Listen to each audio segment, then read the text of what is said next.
पुत्र है जी ब्यूरोक्रेसी है ना, असल मजे ब्यूरोक्रेसी ने, ब्यूरोक्रेसी जा जो फिर मजे ही मजे ने। ब्यूरोक्रेसी वास्ते की करिए जी, बस CSS दी 8-9 महीने मेहनत कर लो, फिर जिंदगी सौखी सौखी। ठीक है, CSS कर लिया। अब अल्लाह पाक की कसम, खुदा की कसम, मैं झूठ नहीं बोल रहा। अब क्या कहते हैं, अब कहते हैं ये जो STP है, STP में लॉज को अच्छे तरीके से पढ़ लो।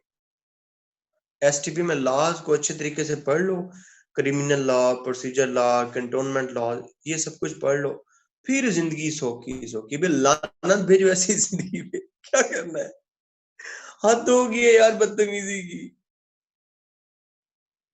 बाढ़ में गई। इमरान खान की बस एक ही बात अच्छी लगती है, वो ये है कि वो कहता है कि सुकून जो है ना वो बस कब्र में है, उसके अलावा कहीं सुकून नहीं है।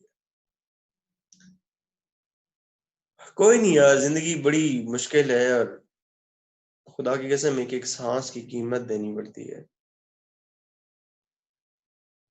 हमें तो जो है ना वो इनाम मिलना चाहिए जीने का, जिंदा रहने का भी इनाम मिलना चाहिए कि हम जी रहे हैं। It's very tough, very very and very tough. वो रिश्ता देखने आया ना बच्चे का, तो कहते हैं आपका बच्चा हमें पसंद नहीं आया। उन्हें कोई बात नहीं, पसंद तो हमें भी नहीं है, फिर अब क्या घर से निकाल दे इसको? तो हालात यही है कि जीना तो है ना, फिर अब क्या, मर तो खुदकशी तो नहीं ना सकते। अब टेंशन ये है कि जो हमारे करतूत हैं, मरने के बाद भी जन्नत मिलनी कोई नहीं, वही जहन्नम में चपेड़ेगा नहीं है।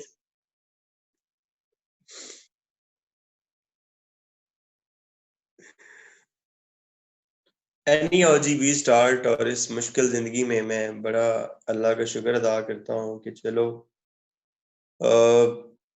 इस मुश्किल जिंदगी में, इस मुश्किल सीरीज में, चलो मेरी वजह से किसी का एक सब्जेक्ट तो आसान होता है, तो इसके लिए अल्लाह ताला का बहुत शुक्रिया, तुम लोगों के ट्रस्ट का बहुत शुक्रिया। So we start with cold war.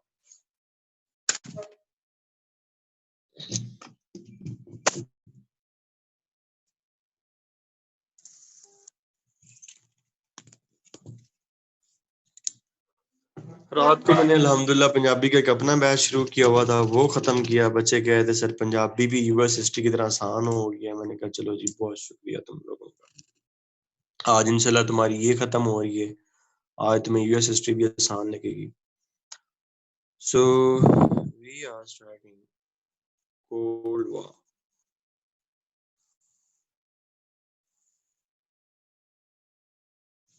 यार नहीं, सब्जेक्ट्स टारगेट नहीं होते। अगर सब्जेक्ट्स टारगेट होते भी हैं तो फिर हमें कौन सा पता चलता है कि कौन सा सब्जेक्ट टारगेट हुआ है या कौन सा नहीं हुआ?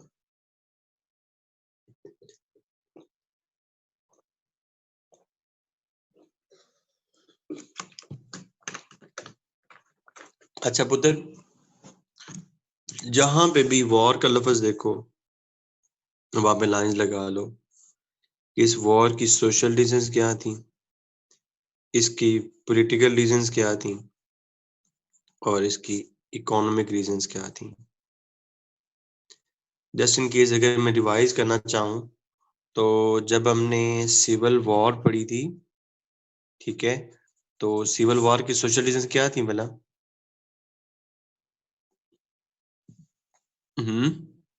याद करो।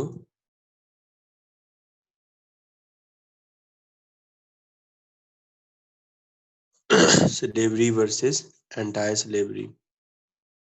और पॉलिटिकल राइट्स, पॉलिटिकल रीजंस क्या थी? Political reasons federalist versus anti federalist. और इकोनॉमिक रीजन क्या थी? Industry versus agriculture. तो I am very very and very happy कि पुत्र जब भी ये क्वेश्चन आएगा तो इसको एनालिटिकल बेस पे कर लोगे ना, रट्टा लगाने की जरूरत तो नहीं है ना। और इसी तरह करोगे तो नंबर आएंगे, ठीक है ना। ही विल बी इम्प्रेस्ड, क्योंकि पता क्या, इससे सारी डायमेंशंस क्लियर हो जाती हैं। अब लोग क्या करते हैं, लोग सिर्फ एक डायमेंशन पकड़ते हैं, स्लेवरी। भाई स्लेवरी तो थी, स्लेवरी के साथ और क्या था वो तो बताओ। स्लेवरी तो एक रीजन थी, असल कहानी क्या थी वो मैंने तुम्हें इधर पढ़ा दी थी। आज हम पढ़ते हैं कोल्ड वॉर। कोल्ड वॉर को पढ़ने से पहले आपने एक बात सीखनी है कि तुमने वो एक गाना सुना होगा ना, मुझसे पहली सी मोहब्बत मेरे महबूब न मांग। सुना हुआ है? किसका है? फैज का है, फैज का, फराज का नहीं है, फैज अहमद फैज का है। फैज अहमद फैज भला क्या कहता है? कहता है मुझसे पहली सी मोहब्बत मेरे महबूब न मांग, मैंने समझा था कि तू है तो दरख्शां है हयात, तेरा गम है तो गमे दहर का झगड़ा क्या है, तेरी सूरत से है आलम में बहारों को सवाद, तेरी आंखों के सिवा दुनिया में रखा क्या है, तुझे मिल जाए तो तकदीर निगूं हो जाए, यूं न था मैंने फकत चाहा था यूं हो जाए, मुझसे पहली सी मोहब्बत मेरे महबूब न मांग। यहाँ तक तो तुम सबने सुना होगा। इसका जो अगला मिसरा है ना वो तुमने नहीं सुना होगा। वो क्या है? वो है रेशमो अतलस कम ख्वाब में बुनवाए हुए, जा बजा बिकते हुए कूचाओ बाजार में जिस्म, खाक में लथड़े हुए खून में नहलाए हुए, जिस्म निकले हुए अमराज के तनूरों से, पीठ बहती हुई गलते हुए नासूरों से। अब यहाँ पे एक ब्रेक है। कहता है लौट जाती है उधर को भी नजर, मगर क्या कीजिए, मतलब अब भी तुम्हारे हुस्न की तरफ नजर लौट जाती है मगर मैं क्या करूं। क्यों? क्योंकि और भी दुख हैं जमाने में मोहब्बत के सिवा, कि मुझे अपने पेट का दुख भी है, मुझे अपने पेट को भी पालना है, राहतें और भी हैं वसल की राहत के सिवा, कि तुमसे मिलने के अलावा जब मेरी जेब में 4 पैसे आते हैं मुझे उससे भी बड़ी खुशी मिलती है। तो प्यारे बच्चों, खुदा के लिए ये बिल्कुल एक अवामी गजल थी, अवामी गजल, और इसको भी थर्ड क्लास आशिकों से मंसूब करने की कोई भी जरूरत नहीं है। फैज साहब जो थे ना वो, ही वॉज मोर कम्युनिस्ट। उसके अगेंस्ट जो गवर्नमेंट थी वो थी अयूब साहब की। अयूब साहब की जो सारी पॉलिसीज थी वो थी कैपिटलिस्ट।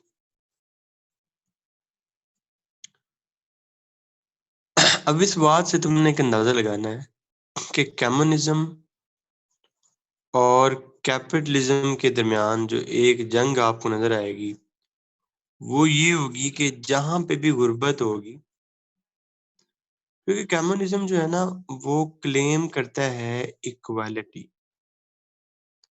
कि जनाब बराबरी होगी, सारा कुछ स्टेट के पास होगा, जहाँ पे गरीब का बच्चा पढ़ेगा वहां पे अमीर का बच्चा पढ़ेगा, जहाँ पे गरीब का इलाज होगा वहां पे अमीर का इलाज होगा, ठीक है। और कम्युनिज्म बात करता है स्टेट ओनरशिप की, कि जो कुछ होगा वो स्टेट के पास होगा। जबकि जो कैपिटलिज्म है वो बिलीव करता है सोशल डार्विनिज्म पे। आप डार्विन की थ्योरी अगर आपको पता हो, डार्विन क्या कहता है?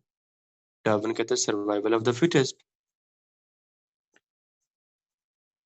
ये कहते हैं कि जो स्ट्रांग होगा, जो स्ट्रांग होगा, जो फाइनेंस को बेटर मैनेज करने के लिए स्ट्रांग होगा, जो अपने फाइनेंसेस को मैनेज करने के लिए स्ट्रांग होगा, वो अपनी इकोनॉमी बेहतर तरीके से रेगुलेट कर सकेगा।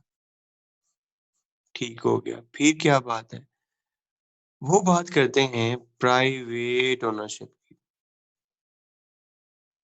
अब इससे आपने ये अंदाजा लगाना है कि जहां दो चीजें होती हैं, या आप गरीब होते हैं या आप अमीर होते हैं, तो जहां पे भी अमारत होगी, अमारत इन दोनों में से किस चीज की तरफ ज्यादा अट्रैक्ट होगी, कैपिटलिज्म की तरफ या कम्युनिज्म की तरफ?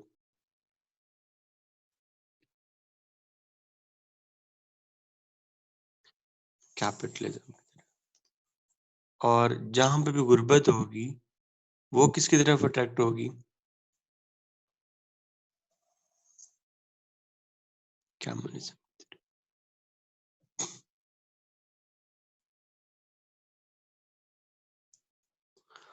आपने आईआर में एक कंसेप्ट पढ़ा होगा,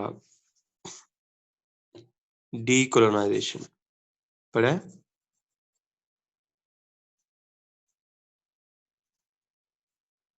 डीकोलोनाइजेशन क्या होता है कि जो कोलोनाइज्ड वर्ल्ड थी, जो कोलोनाइज्ड वर्ल्ड थी वो सेकेंड वर्ल्ड वॉर के बाद क्या हो गई? डीकोलोनाइज्ड हो गई। और क्या बनी यहाँ पे? यहाँ पे बनी इंडिपेंडेंट स्टेट्स। अब इन इंडिपेंडेंट स्टेट्स के ऊपर जो कब्जे की जंग थी वो दो लोगों के दरमियान थी। एक थी यूएसए के दरमियान और एक थी यूएसएसआर के दरमियान। हमने पढ़ा था अपने दूसरे लेक्चर में इंपीरियलिज्म।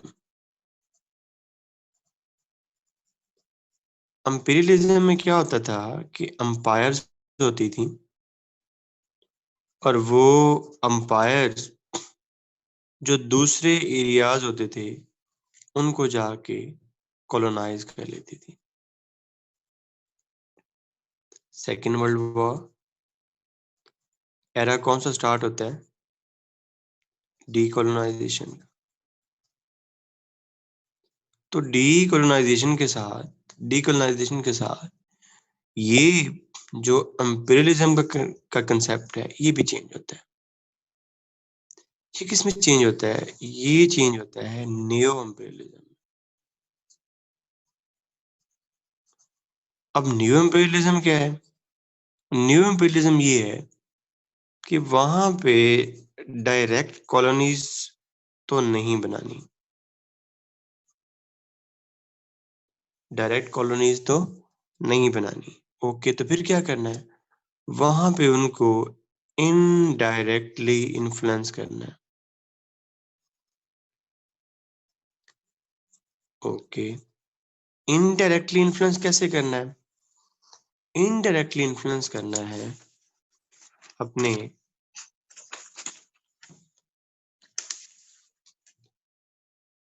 आइडियोलॉजिकल टूल्स के साथ,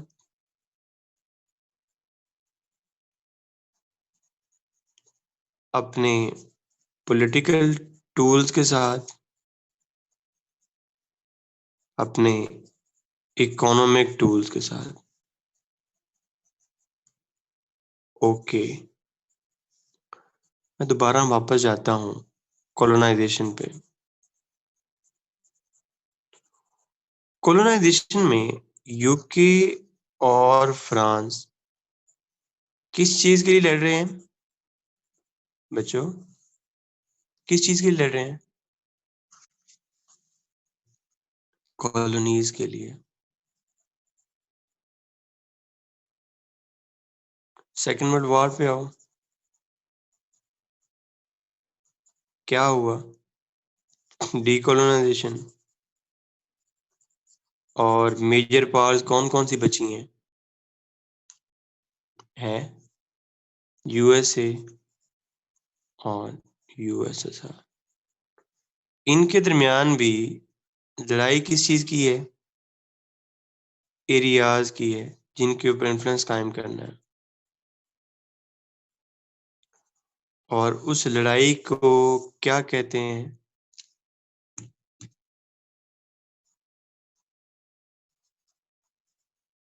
कोल्ड वॉर। कभी कभी ना मुझे खुद भी प्यार आने लग जाता है कि यार इतना ब्यूटीफुली कोई कैसे पढ़ा सकता है।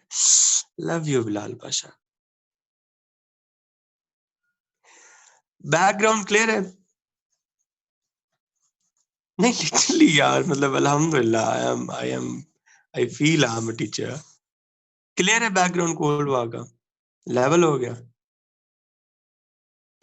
अच्छा, अब आते हैं कि ये कोल्ड वॉर स्टार्ट क्यों हुई, why there is a cold war, why there is a cold war. Okay,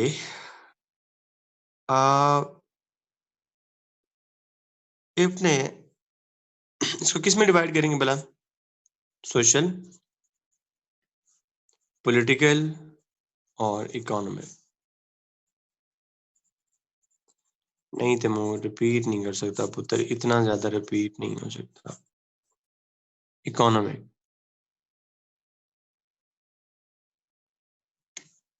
political, political को डिस्कस करते हैं। अगर आप यूएसएसआर का पॉलिटिकल सिस्टम देखो और यूएसए का पॉलिटिकल सिस्टम देखो, तो आपको क्या नजर आता है कि यूएसएसआर में एक लेनिन आता है, एक स्टालिन आता है, ठीक है। उसके बाद एक आता है निकिटा खुरुश्चेव,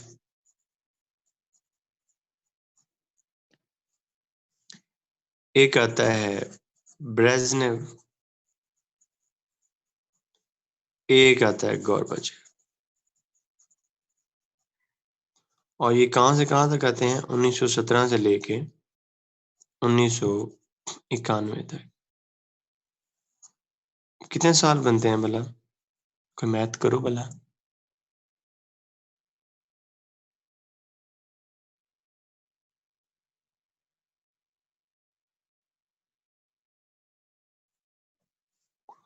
सेवेंटी फोर, ठीक है। 74 ईयर्स में कितने लीडर्स चेंज हो रहे हैं? 91। 74 में कितने लीडर चेंज हो रहे हैं? 5। यूएसए में क्या है कि जो भी साल 4 पे डिवाइड होगा, वहां पे क्या होंगे? इलेक्शंस होंगे, और through proper democratic election system एक प्रेसिडेंट आएगा।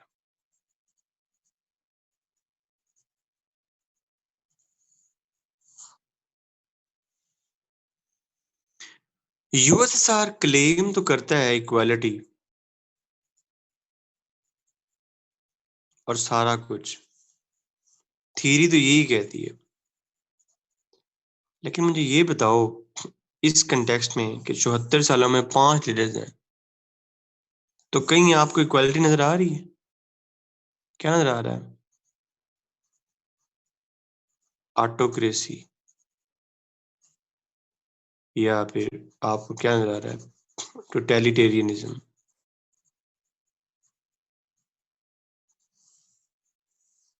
ऐसे ही है।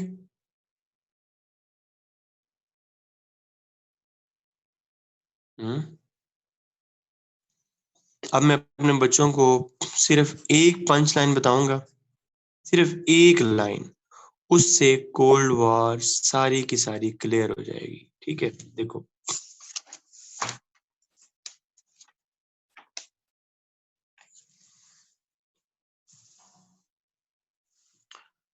यूएसएसआर था ईस्ट पे और यूएसए था वेस्ट पे। इनके दरमियान काफी सारा पार्ट जो है वो डीकोलोनाइज हुआ। अब यूएसआर इधर एक्सपैंड करना चाहता था, ऐसे ही है। यूएसएसआर एक्सपैंड करना चाहता था। अब मुझे ये बताओ कि क्या जो यहाँ पे लोग होंगे वो ये पसंद करेंगे कि उनके पास अच्छी डेमोक्रेसी छीन के उनके पास ऑटोक्रेसी आ जाए?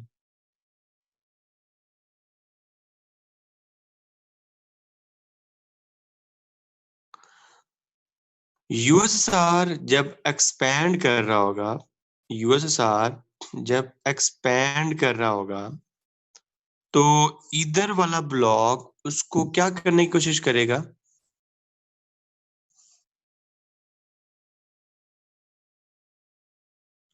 उसको कंटेन करने की कोशिश करेगा।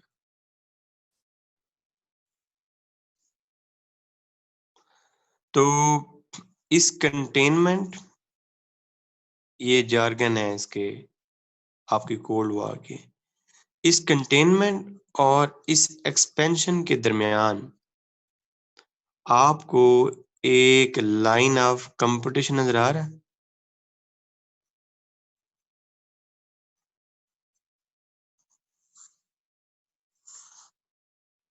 हाँ, आ रहा नजर। And whenever there is competition, there is a war.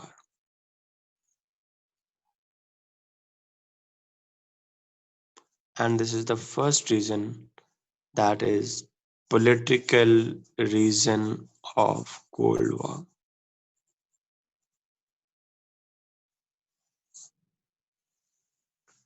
Fit हो गया? मैं रिपीट कर देता हूँ। देखो, जब यूएसएसआर एक्सपैंड करने की कोशिश कर रहा होगा, तो जाहिर बात है यूएसए क्या करेगा, फिर अपोजिट पॉलिसी अपनाएगा कि इसको कंटेन करो, आगे ना बढ़ने दो। तो इस एक्सपेंशन और कंटेनमेंट के दरमियान एक कंपटीशन जनरेट होगा ना। तो whenever there is competition, there is a war.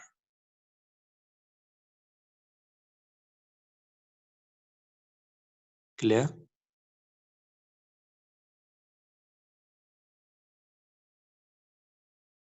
वो बोलो तो सही।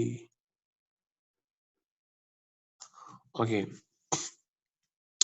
Coming towards social reason.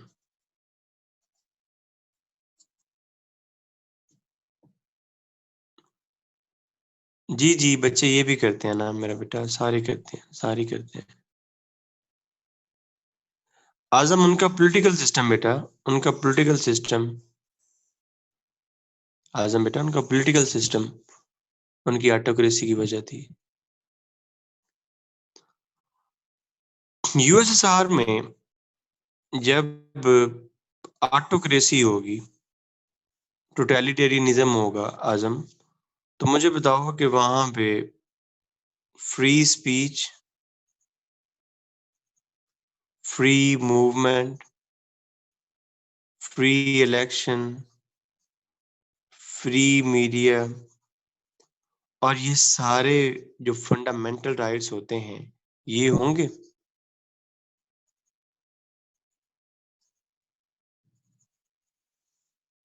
उसके अगेंस्ट यूएसए के है, they are champion of fundamental rights.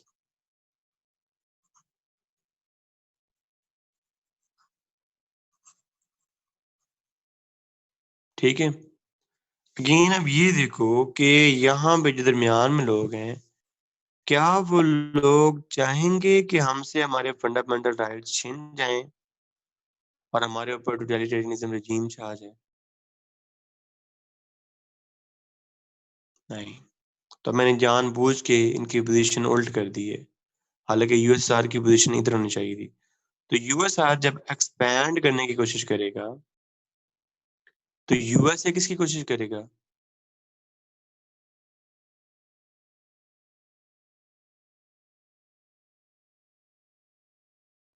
और दरमियान में क्या डेवलप होगी?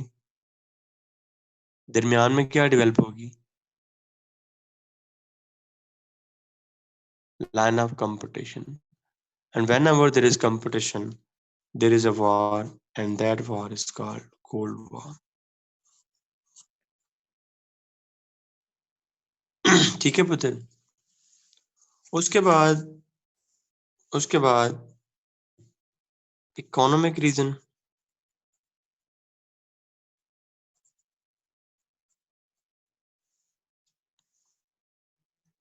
USA, USSR.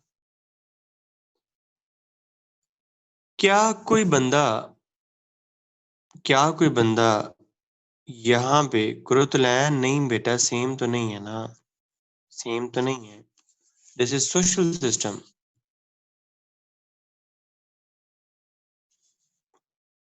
ब्रेक पे पाँव रखो, हम सारा कुछ करते हैं मेरी जान, सारा कुछ करते हैं। आपको मैं यही तो फर्क समझा रहा हूँ कि वो जो तुम सारी बातें कर रहे हो ना कोरिया वगैरह की और सारा कुछ, वो तो आएगा आपके हाव में कि कोल्ड वॉर कैसे चली। अभी तो मैं तुम्हें बुखार की वजह पढ़ा रहा हूँ कि बुखार क्यों हुआ, उसके बाद पढ़ाऊंगा कि बुखार की वजह से टेम्परेचर कैसे अप हुआ। तो मैं बिलाल पाशा पढ़ा रहा है, ठीक है ना, इजी नहीं लेना। अभी हम बुखार की वजह पढ़ रहे हैं कि मसला क्या था, व्हाट वाज द इशू। उसके बाद हम देखेंगे कि उस इशू की वजह से कौन कौन सी चीजें हुई। सिविल वॉर में तुम्हें यही पढ़ाया था ना, पहले पढ़ाया कि मसला क्या था, what was the issue, why. Then तुम्हें पढ़ाया इवेंट्स के इन इन इस वजह की वजह से ये इवेंट्स हुए। तो अभी बेटा पहले इवेंट्स इवेंट्स नहीं पढ़ रहे, पहले हम क्या पढ़ रहे हैं, पहले हम वजह पढ़ रहे हैं। क्लियर हुआ? Okay. Economic reasons. Economic reasons में तुम्हें ये बता रहा हूँ कि एक तरफ यूएसएसआर है और एक तरफ यूएस है, ठीक है। अब मुझे तुम लोग ये बताओ कि क्या यहाँ पे किसी बंदे की प्रॉपर्टी है, क्या वो बंदा चाहेगा कि मेरी प्रॉपर्टी मुझसे छीन के स्टेट के पास चली जाए?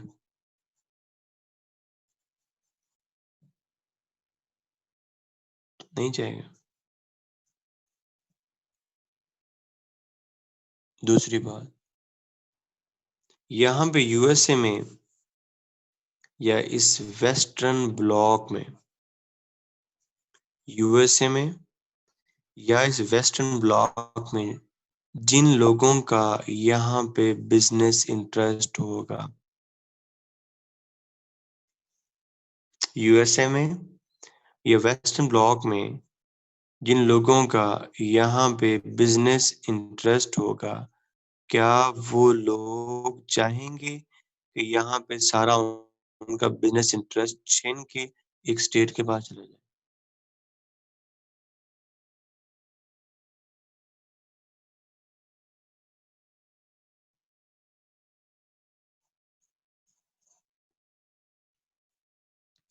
तो जब तो जब यूएसआर यहाँ पे एक्सपैंड कर रहा होगा, जब यूएसआर यहाँ पे एक्सपैंड कर रहा होगा, तो यूएस क्या करेगा, इनको कंटेन करने की कोशिश करेगा। क्या डेवलप होगी? Line of competition.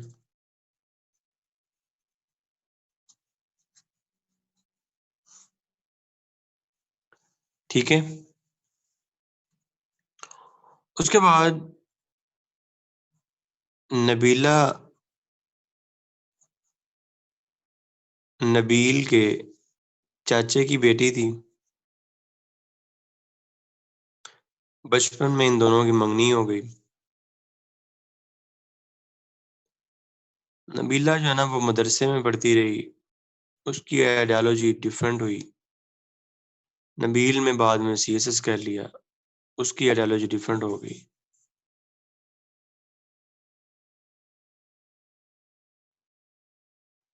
जी जी, मुझतबा ऐसे ही है, ठीक है।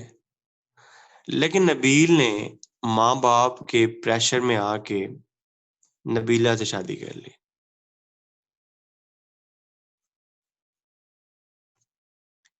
क्या ये शादी चल सकती थी?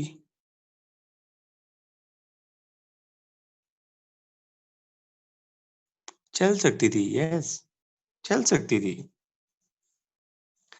लेकिन सीन ये हुआ कि जैसे ही नबील घर आता, नबीला उसका मोबाइल उठा के देख लेती। नबील के मोबाइल में नंबर सेव होता Michelle 47 CTP,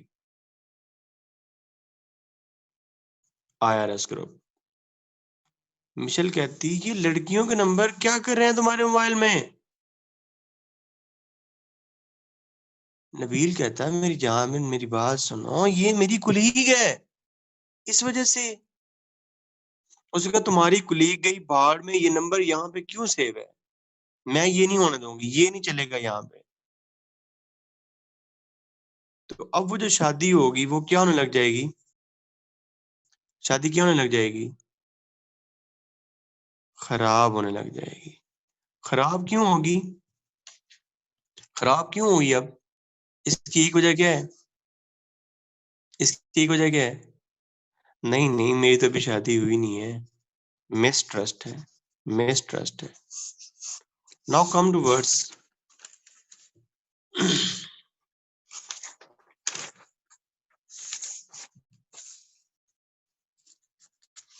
second world war में कुछ मजबूरियों की वजह से यूएसए और यूएसएसआर की शादी हो गई। कुछ मजबूरियों की वजह से इन दोनों की शादी होगी। कैसे शादी हुई? कि दोनों ने वर्ल्ड वॉर सेकेंड जो है ना वो मिलके लड़ी।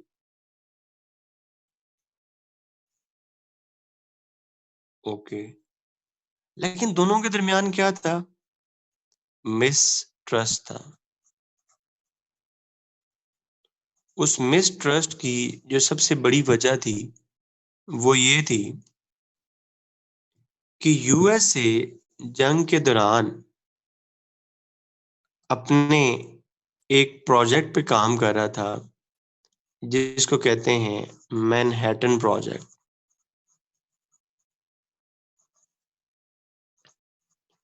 अब ये मैनहट्टन प्रोजेक्ट क्या था? मैनहट्टन प्रोजेक्ट यूएस का न्यूक्लियर प्रोजेक्ट था। ओके,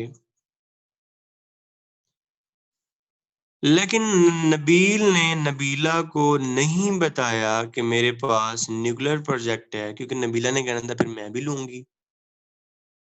नबीला ने कहा फिर मैं भी उल्टे काम करूंगी, तुम उल्टे काम करोगे तो मैं भी उल्टे काम करूंगी। नबील ने इसको नहीं बताया। एक दिन सीन ये हुआ कि नबीला को अचानक से पता चल गया कि नबील के पास तो न्यूक्लियर मिसाइल्स भी हैं। वो कैसे? वो इस तरह कि नबील ने हिरोशिमा और नागासाकी पे ठापा कर दी।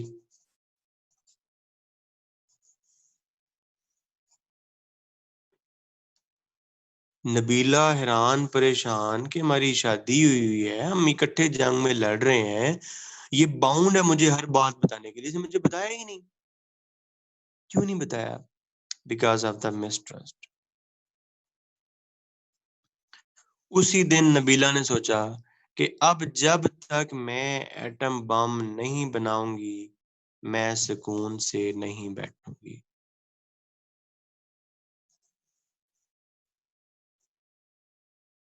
और इससे आपकी एक रेस शुरू हुई।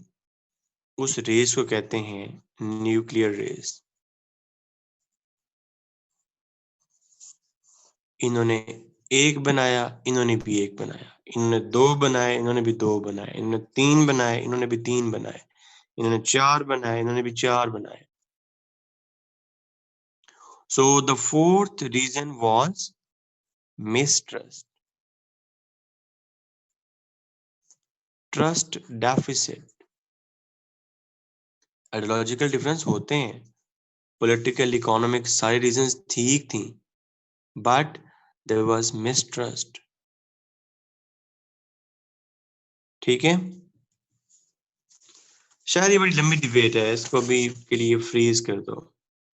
उसके बाद नबील ने काम ये शुरू कर दिया कि नबील नबीला के पीछे लग गया। नबीला कहीं गाड़ी लेके निकलती, नबील इसका पीछा करता कि ये कहाँ जा रही है, कहाँ जा रही है, क्या कर रही है, ये वो। उससे मिसट्रस्ट और भी ज्यादा डेवलप हुआ। And the reason is espionage. और इसके ऊपर परेशान नहीं होना, हम इसके ऊपर प्रॉपर मैं आपको एग्जांपल्स बताऊंगा U2 इंसिडेंट की। इसके ऊपर मैं प्रॉपर आपको एग्जांपल बताऊंगा अभी क्यूबन मिसाइल क्राइसिस की। अब मुझे ये बताओ कि तुम्हें कोल्ड वॉर का बैकग्राउंड क्लियर है? कोल्ड वॉर क्या थी और क्यों शुरू हुई, ये क्लियर है?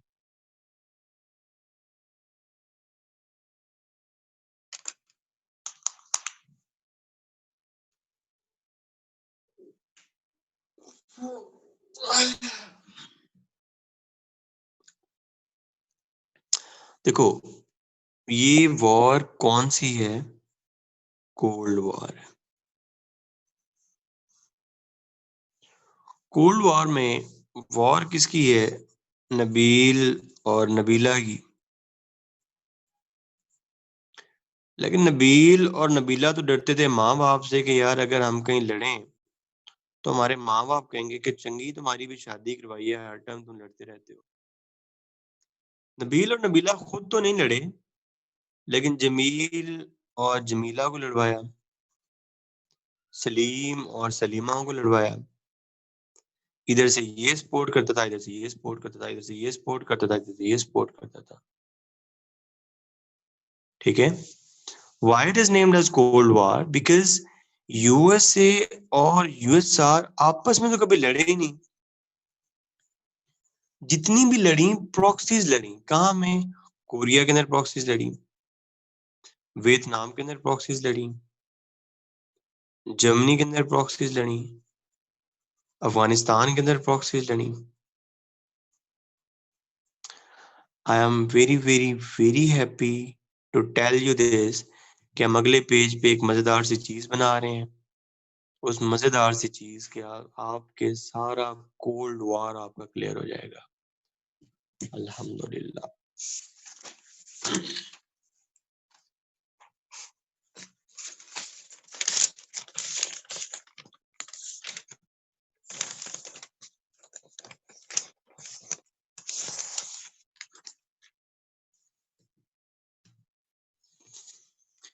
Here we go.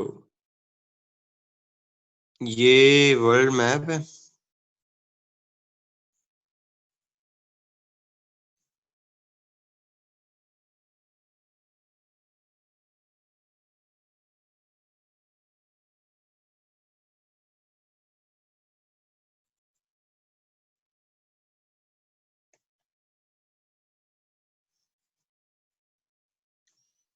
अब आपको पता चल रहा है ना मेरे आईआर में 143 क्यों थे? चेक किया एक सेकंड में मैप बना है।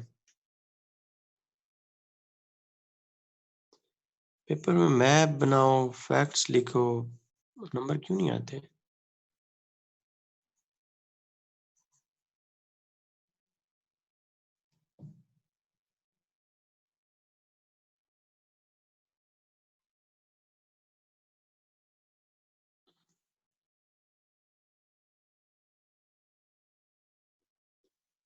ओए मजा आ रहा है तुम लोगों को?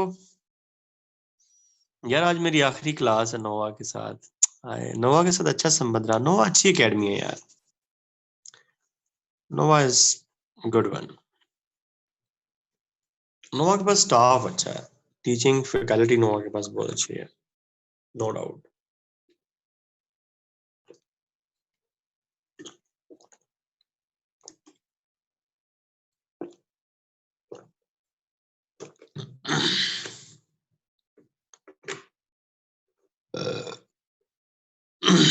अच्छा देखो,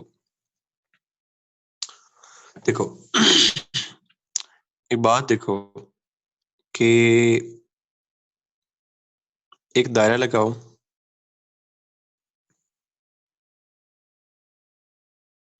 ठीक है, और एक दफा फिर दायरा लगाओ।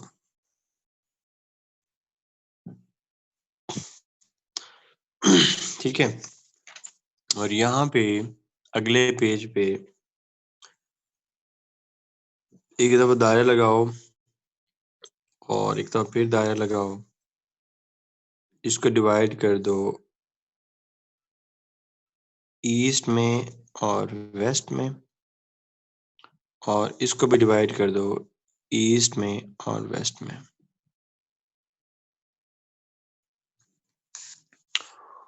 उसके बाद एक दायरा लगाओ, फिर दूसरा दायरा लगाओ, फिर तीसरा दायरा लगाओ। इसको डिवाइड कर लो बिटवीन नॉर्थ एंड साउथ। इसको डिवाइड कर लो बिटवीन नॉर्थ एंड साउथ। ओहो। और इसको भी डिवाइड कर लो बिटवीन नॉर्थ एंड। अब आपने थोड़ा सा ना मोटा सा तुक्का ये लगाना है, मोटा सा तुक्का ये लगाना है, ये नॉर्थ एंड साउथ और ये ईस्ट और वेस्ट। मुझे ये बताओ कि यहाँ पे इन दोनों में से नॉर्थ का एरिया ज्यादा किसके पास है, यूएसएसआर के पास कि यूएसए के पास?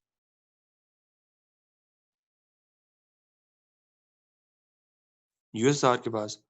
तो यहाँ पे लिख लो यूएसएसआर और नीचे लिख लो यूएसए। लिख लिया इन दो दायरों में, ये दायरा फिल कर लिया। अब अगर ईस्ट और वेस्ट करो तो ईस्ट में कौन है? ईस्ट में कौन है?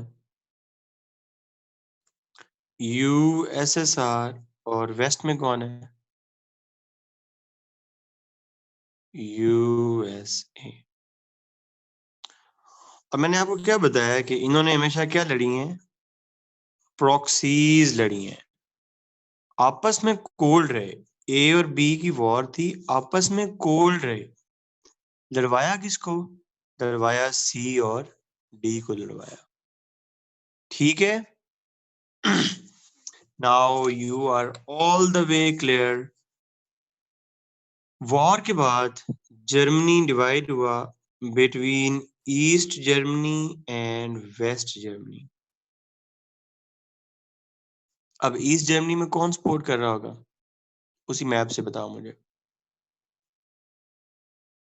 यूएसएसआर। और वेस्ट में, वेस्ट जर्मनी को यूएस। बर्लिन जर्मनी के जो कैपिटल है, बर्लिन डिवाइड हुआ। अब ईस्ट बर्लिन को कौन देख रहा होगा? ईस्ट बर्लिन को यूएसएसआर और वेस्ट बर्लिन को यूएसए। ठीक है। उसके बाद यहाँ पे कोरिया की बात करते हैं। कोरिया।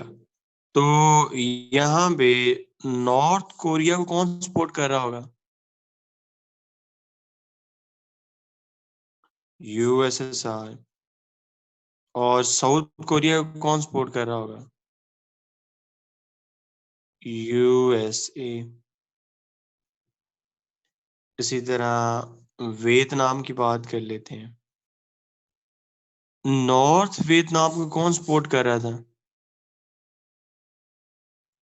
यूएसएसआर। और साउथ वियतनाम को यूएसए। इसी तरह अफगानिस्तान की बात कर लेते हैं। अफगानिस्तान में भी जो नॉर्दर्न अलायंस था उसको कौन सपोर्ट कर रहा था?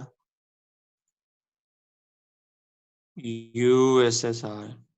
और जो साउथ में तालिबान थे उनको कौन सपोर्ट कर रहा था?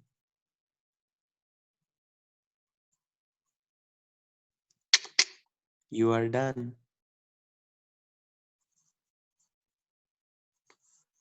अब बच्चों को हमेशा कंफ्यूजन क्या होती है कि यार नॉर्थ में कौन था, साउथ में कौन था, यार ईस्ट में कौन था, वेस्ट में कौन था। Just keep this in your mind and you are all the way done.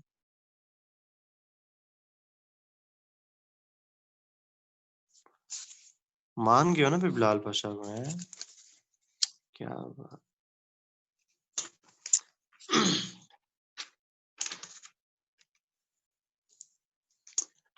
हाँ हाँ, बना लेना पेपर में ऐसे। लेकिन मैं तुमसे ये एक्सपेक्ट करता हूँ कि पेपर में थोड़ा प्रॉपर बनाना ना। अब आओ अब आओ तुम इवेंट्स की तरफ। तो पहला इवेंट ये हुआ, जंग के बाद पहला इवेंट ये हुआ कि उसको कहते हैं बर्लिन ब्लॉकेड। ये ना बर्लिन ब्लॉकेड ना टेस्ट है। किसी बंदा बहुत एक्सपर्ट बने ना, उसको कहना मुझे बर्लिन ब्लॉकेड समझाओ, क्या था बर्लिन ब्लॉकेड। ठीक है। अच्छा, आपको पता है, मैंने आपको भी बताया कि जर्मनी क्या हो गया था, डिवाइड हो गया था। नहीं सुना। पहले जर्मनी को डिवाइड करो, जर्मनी किस में डिवाइड हुआ? Between East Germany and West Germany.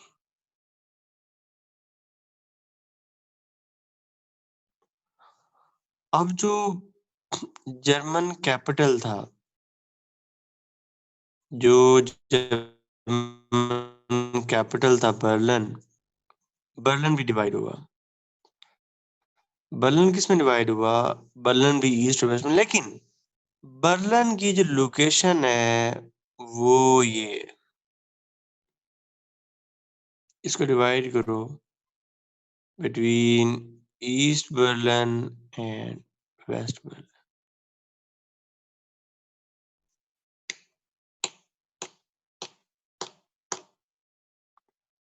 अब मुझे ये बताओ कि वेस्ट जर्मनी का वेस्ट बर्लिन के साथ क्या इशू है? वो इशू है जो पाकिस्तान का बांग्लादेश के साथ था।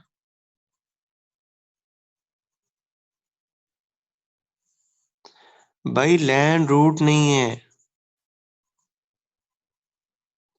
और दरमियान में एनिमी है। समझ आई बात की? वेस्ट जर्मनी इस तरफ है, इधर है वेस्ट बर्लिन, लैंड रूट नहीं है। दूसरा मैंने आपको बताया कि यहाँ पे जब कम्युनिज्म आ जाएगी ईस्ट बर्लिन में, तो लोग ईस्ट बर्लिन में रहना पसंद करेंगे ना हो। तो लोगों ने क्या करना शुरू कर दिया?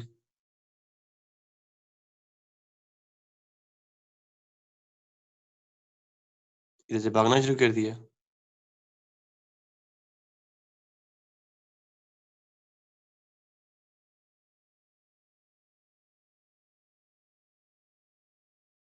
ठीक है।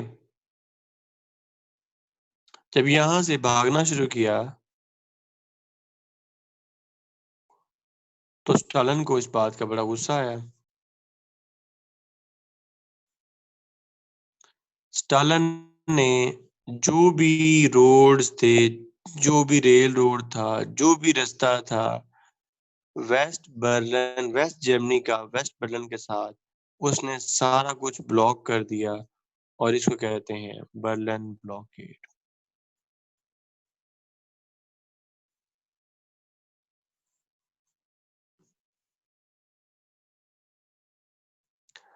अब दोनों के दरमियान टेंशन बड़ी हाई हो गई।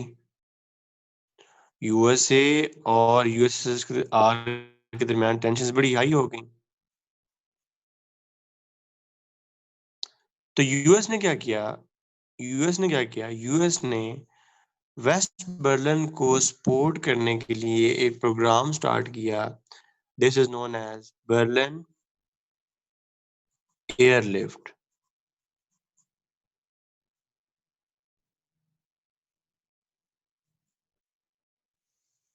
अब क्या होता था, यहाँ से वेस्ट से जहाज उड़ते थे और किधर जाते थे? वेस्ट बर्लिन में लोगों को उनकी फूड्स नीड्स सारा कुछ प्रोवाइड करना चाहते थे। समझ आई बात?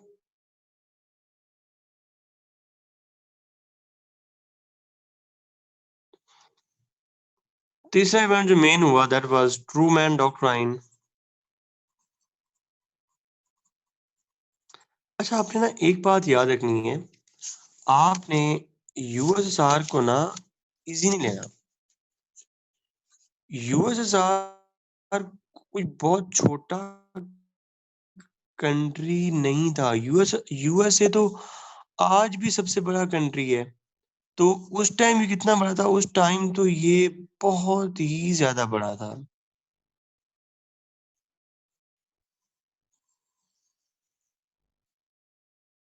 अशफाक, इसमें ये है कि बर्लिन एयरलिफ्ट में ये है, देखो बर्लिन और एयरलिफ्ट, जब उसने रास्ता ब्लॉक कर दिया तो इनकी ये फिर जहाजों के जरिए बाई एयरप्लेन यहाँ पे वेस्ट बर्लिन को सपोर्ट करते थे, जाके उनको फूड वगैरह प्रोवाइड करते थे। And this is called Berlin airlift.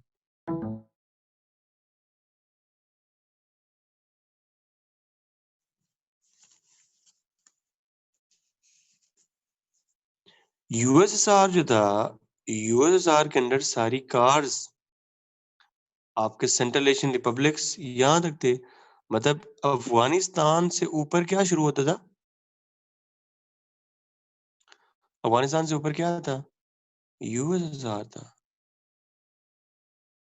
इधर से तुम्हारी सारी ये जो बाल्टिक स्टेट्स हैं, ये सारी यूएसएसआर के पास थी। ये एस्टोनिया, लिथुआनिया, ये सारी यूएसएसआर के पास थी। वर्ल्ड वॉर टू के बाद आपको पता है पूरा यूरोप तबाह हो गया। तो दो कंट्रीज में बहुत ज्यादा प्रॉब्लम था। Two countries were facing serious issues. The one was Greece, the second was Turkey.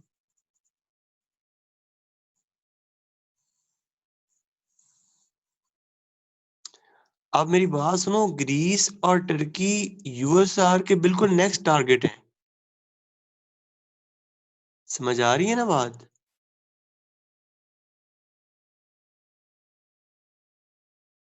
और यहाँ पे गुर्बत भी थी।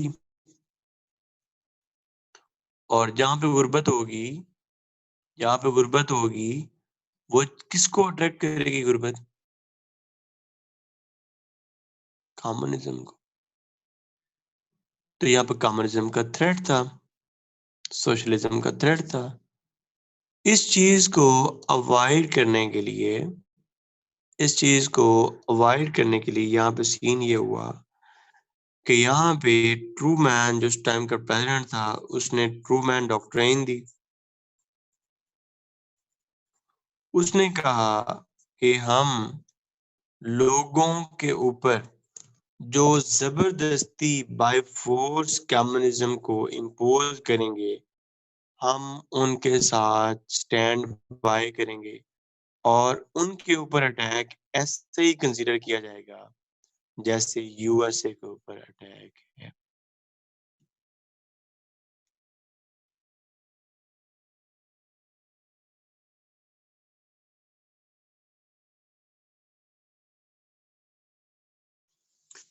ट्रूमैन डॉक्ट्राइन में, ट्रूमैन डॉक्ट्राइन में ये था, ट्रूमैन प्रेसिडेंट था यूएसए का, याद है ना?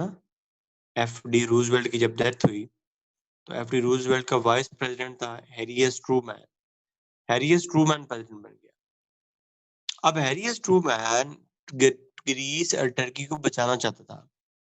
तो उसने ये डॉक्ट्राइन दिया कि अगर यहाँ पे यूएसएसआर ने एक्सपैंड करने की कोशिश की,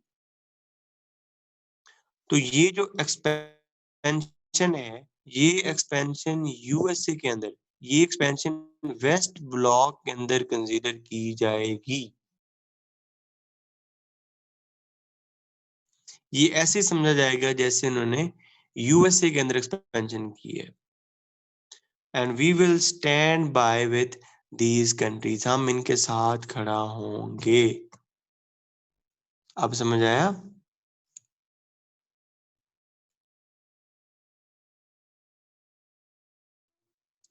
containment policy, Kamran, containment policy.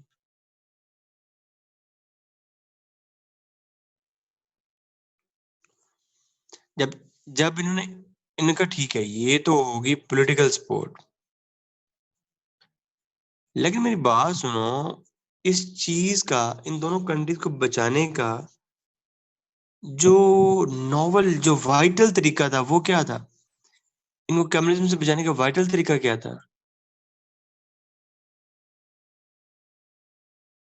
इनकी इकोनॉमिक एड करते, इनकी इकोनॉमिक हेल्प करते, फाइनेंशियल हेल्प करते। तो फाइनेंशियल हेल्प के लिए इन्होंने प्रोग्राम शुरू किया, इसको कहते हैं मार्शल प्लान। मार्शल जो था वो सेक्रेटरी ऑफ स्टेट था। इसका बेसिक कंसेप्ट ये था कि इन कंट्रीज की हम इकोनॉमी जो है वो स्ट्रॉन्ग करते हैं। अब ये बड़ा खूबसूरत कंसेप्ट चेक करना। वो कहते थे इकोनॉमी स्ट्रॉन्ग होगी तो क्या डेवलप होगी?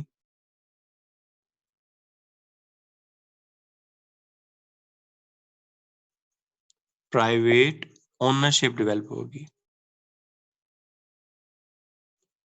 प्राइवेट ओनरशिप डेवलप होगी तो बाय डिफॉल्ट कम्युनिज्म अच्छी भी नहीं लगेगी। समझ आई बात?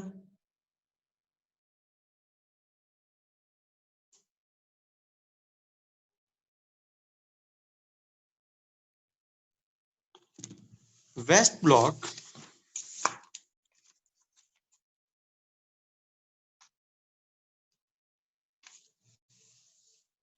वेस्ट ब्लॉक जो था, वेस्ट ब्लॉक में अब यूएसए तो था ही था, लेकिन यूएसए के साथ पूरा वेस्टर्न यूरोप, ऑस्ट्रेलिया, ये इनके साथ थे। ये बच्चे ये है ट्रूमैन डॉक्ट्राइन। तो ट्रूमैन डॉक्ट्राइन का पता चल गया।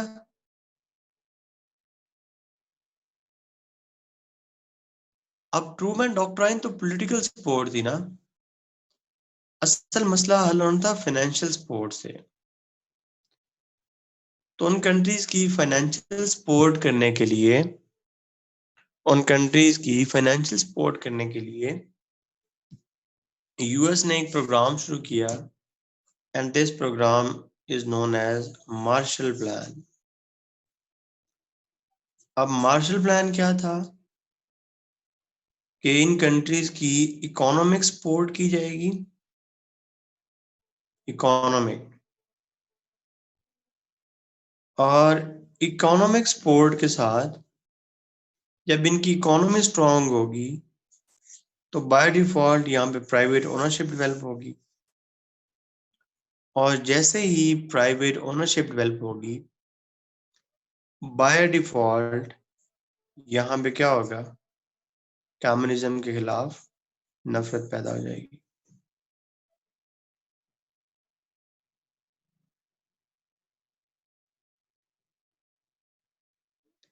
मुझे तो मैं बताता हूँ ये बात।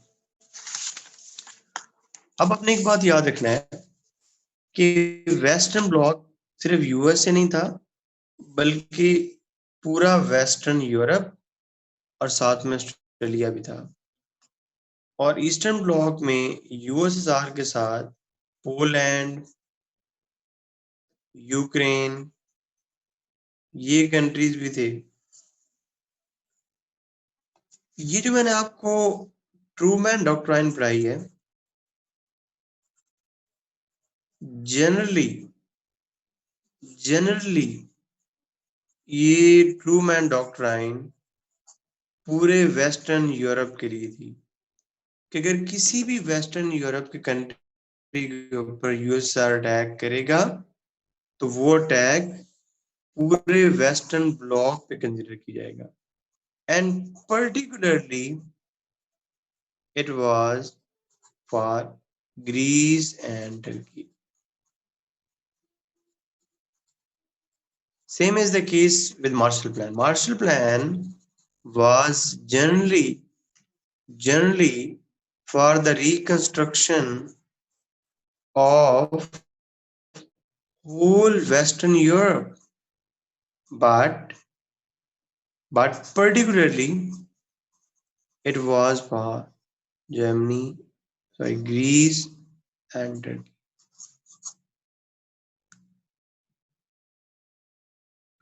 ठीक है?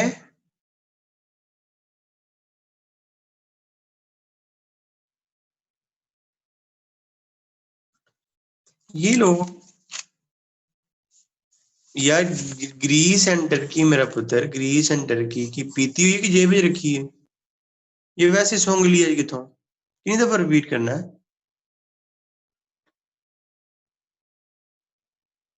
क्या रिपीट करूं?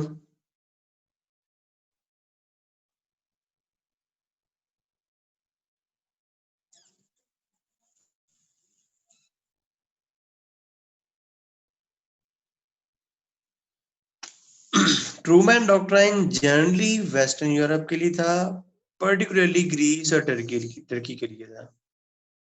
इसी तरह जो मार्शल प्लान था, जो फाइनेंशियल सपोर्ट थी रिकंस्ट्रक्शन के लिए, वो जनरली वेस्टर्न यूरोप के लिए था, यूके, जर्मनी वगैरह के लिए, सबके लिए था।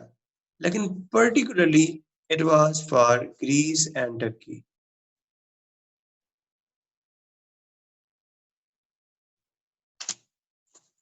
समझ आएगी एक दफा फिर? शेर, एक दफा फिर।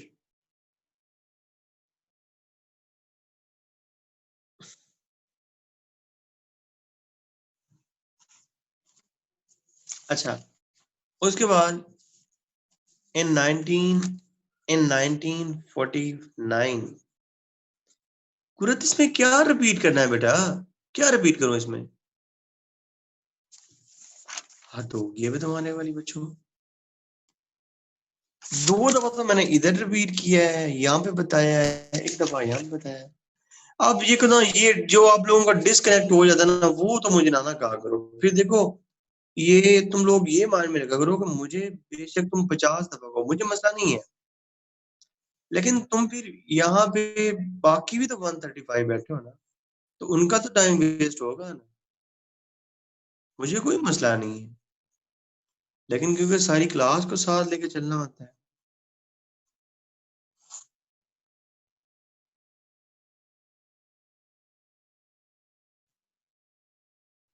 एक नेट ना अच्छा ले लो, मोबाइल बैंक का बड़ा अच्छा नेट होता है, वो इस्तेमाल किया करो।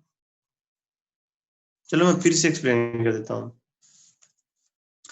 मॉडल ट्रूमैन डॉक्ट्राइन ये था कि जनरली ये स्पोर्ट थी वेस्टर्न यूरोप की, लेकिन particularly it was for Greece and Turkey.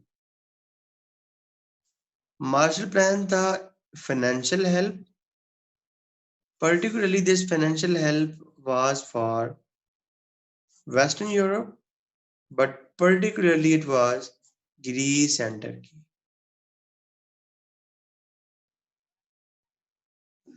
क्या? ये तुमने क्या कह दिया लड़की? मेरी कैंट में नहीं नेट आता सही?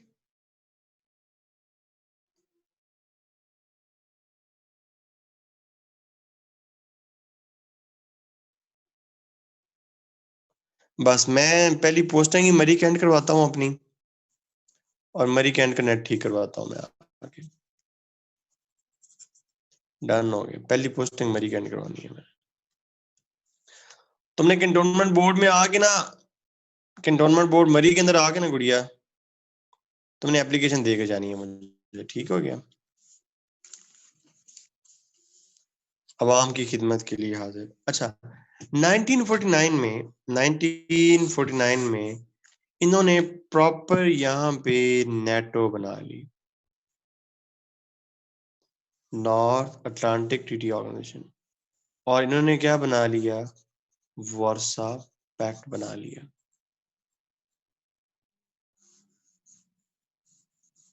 मीन के यूएसए और यूएसएसआर के दरमियान जो जंग चल रही थी, वो प्रॉपर जो है वो स्ट्रेटेजिक ग्रुप्स बन गए यहाँ पे, कि एक के ऊपर हमले से क्या मुराद है, एक के ऊपर अटैक से क्या मतलब होगा? सबके ऊपर अटैक।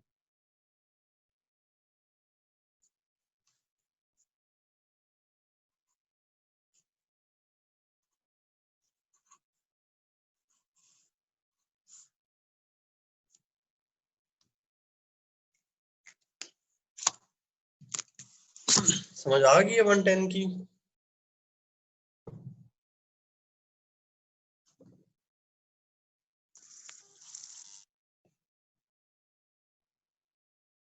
take a break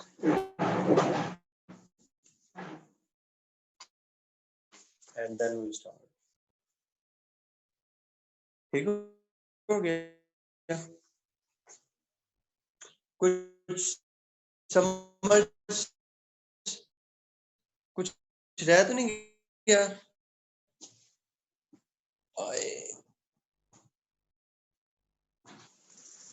बात कौन सी बात नहीं बताई?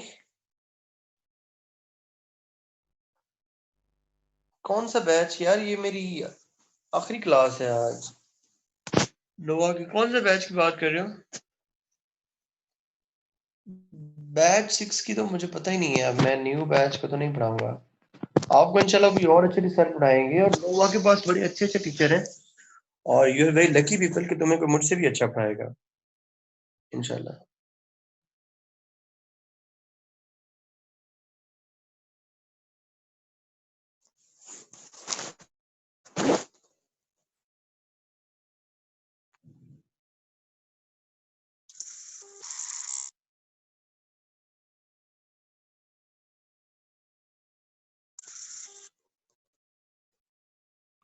पंजाबी यार मैं नोवा में नहीं नोवा में सर पढ़ा रहे हैं रजा साहब, जबरदस्त। मैं पंजाबी नहीं पढ़ा रहा।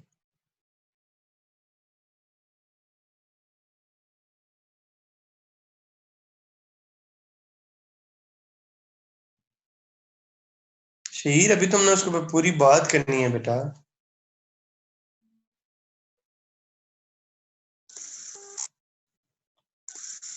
शायद मैं बताता हूँ क्यों सपोर्ट करते थे।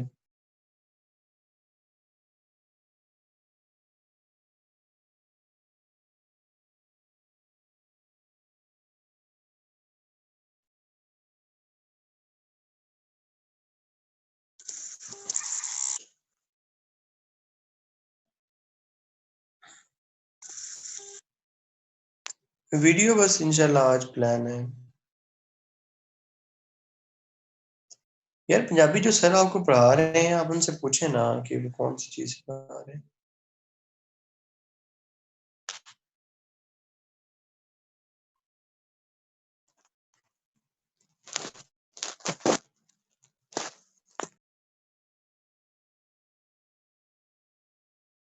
उसको बना के ना, सिवाय टाइम वेस्ट करने के और कुछ भी नहीं होता। मेरी बात कहीं पे लिख लो। ग्रुप्स बना के टाइम वेस्ट के अलावा कुछ भी नहीं होता। ये कौन कह रहा है मुझे? सर 1-10 से क्या मीन है? अच्छा रिदा, बहुत नुकसान हो गया आपका 4 मिनट के लिए। मैं माजरत करता हूँ, आपका वेस्ट हो गया 4 मिनट। अब क्या होगा? अब तो सीरियस नहीं होगा।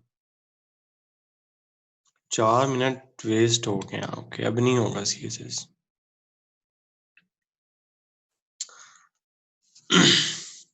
कोई बात नहीं, मैं मजाक कर रहा हूँ यार। आप बच्चों की तरह हो यार, आप छोटे बहन भाइयों की तरह हो। आप तो, आपसे क्या कहना है। अच्छा, नहीं नहीं, इट्स ओके बेटा। अच्छा पुत्री, अब आगे आते हैं। अच्छा, हम पढ़ रहे हैं कोल्ड वार, और कोल्ड वार में अब हम अपनी पहली प्रॉक्सी बताते हैं। प्रॉक्सी पहली हम करवाते हैं कोरियन वॉर। अब अगेन कोरियन वॉर में कोरिया डिवाइड हुआ बिटवीन नॉर्थ एंड साउथ। अब मुश्किल तो नहीं है ना? नॉर्थ कोरिया को कौन सपोर्ट कर रहा होगा? यूएसएसआर। और साउथ कोरिया को यूएसए। एक बात एक्स्ट्रा इन्फॉर्मेशन पेपर में लिखोगे जरूर एज मिलेगा। अगर आप अर्थ को डिवाइड करते हैं तो ये जो होते हैं ना, ये होते हैं, ये जो डिवाइड इनको कहते हैं पैरेलल्स। इनको कहते हैं पैरेलल्स, ठीक है। तो कोरिया जब डिवाइड हुआ तो कोरिया को डिवीजन हुई, एक पैरेलल लगा, उसको कहते हैं 38th पैरेलल लाइन। ठीक है, कोरिया यहाँ पे डिवाइड हो गया between north Korea and south Korea. Proxy हुई, और उस प्रॉक्सी में ना नॉर्थ कोरिया जीत सका ना साउथ कोरिया जीत सका। मतलब असल बात क्या है कि कौन नहीं जीत सका, ना यूएसएसआर जीत सका ना यूएसए जीत सका, और वेरी वेरी अनफॉर्चुनेट कि this Korea is still divided today. मतलब उनकी अपनी जंग में कोरिया की क्या हो गई, बाइफर्केशन, जो आज तक कायम है।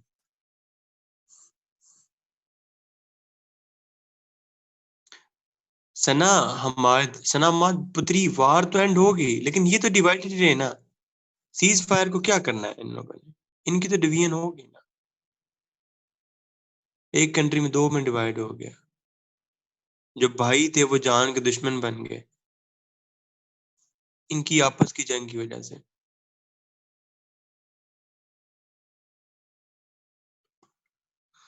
अच्छा आगे आते हैं मैम, मुझे तुम्हारा क्वेश्चन नहीं समझ आया। आगे आते हैं जनाब, यहाँ पे फिर न्यूक्लियर रेस शुरू होती है। एक कोटेशन लिखो, कहता है I know not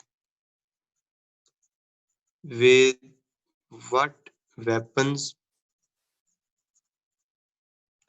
World War III will be fought, but I certainly know that World War IV will be fought by sticks and stones। ये एल्बर्ट आइंस्टाइन की कोटेशन है, बड़ी खूबसूरत कोटेशन है। जब भी तुमने न्यूक्लियर रेस के बारे में लिखना है तो इसका जरूर मेंशन करना है। क्या कहते कहते हैं I know not with what weapons World War III will be fought। अब हालांकि इसको पता है पूरा कि वर्ल्ड वॉर थ्री किससे होनी है, किससे होगी भला वर्ल्ड वॉर थ्री,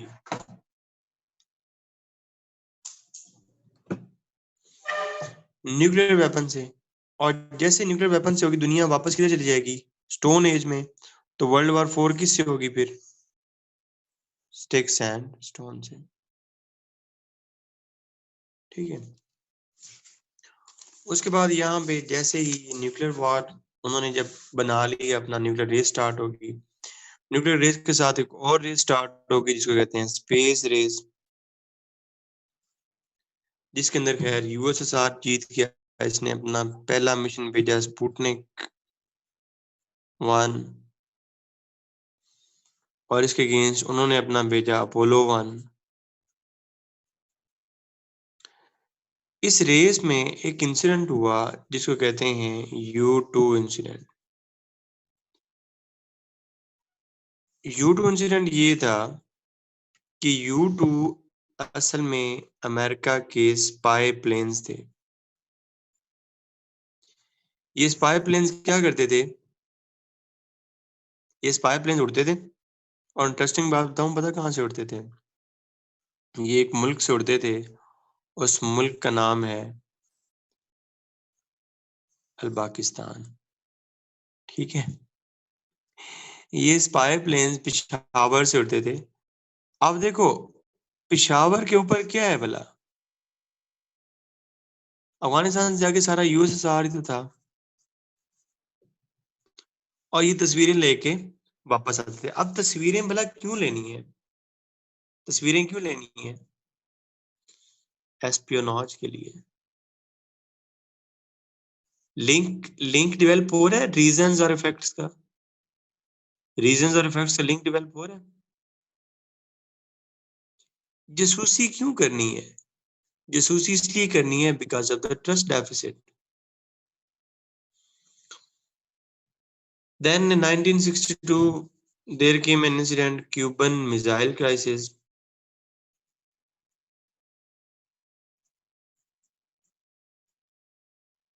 यहाँ पे डीप सीन ये हुआ, कार्स बचे, cars Mushtaba cars. Cuban missile crisis का सीन ये हुआ कि यूएस, ये यहाँ पे सेंट्रल अमेरिका में क्यूबा है। क्यूबा में रेवोल्यूशन आया और ये रेवोल्यूशन कम्युनिस्ट रेवोल्यूशन था और ये लेकर आया फिडेल कास्ट्रो। इसके ऊपर एक बहुत अच्छी मूवी है, ये देखना, 13 डेज। जबरदस्त, वन ऑफ आउटस्टैंडिंग मूवी। ये कैनेडी के ऊपर बनाई हुई है, ठीक है। 13 डेज। अच्छा, अब सीन ये हुआ कि कम्युनिस्ट फिडेल कास्ट्रो का यहाँ पे रिजीम आ गया। यहाँ पे अब यूएसएसआर ने कुछ मिसाइल्स लगा दी और कुछ मिसाइल्स उन्हें और भेज दिए। कुछ मिसाइल्स लगा दिए और कुछ मिसाइल्स उन्हें और भेजने थे। अब तुम ना एक बात को समझो, क्यूबा में मिसाइल लगने से क्या मुराद है भला?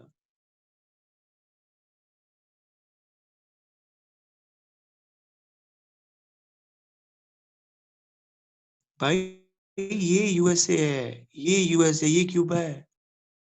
Very very imminent threat, very imminent.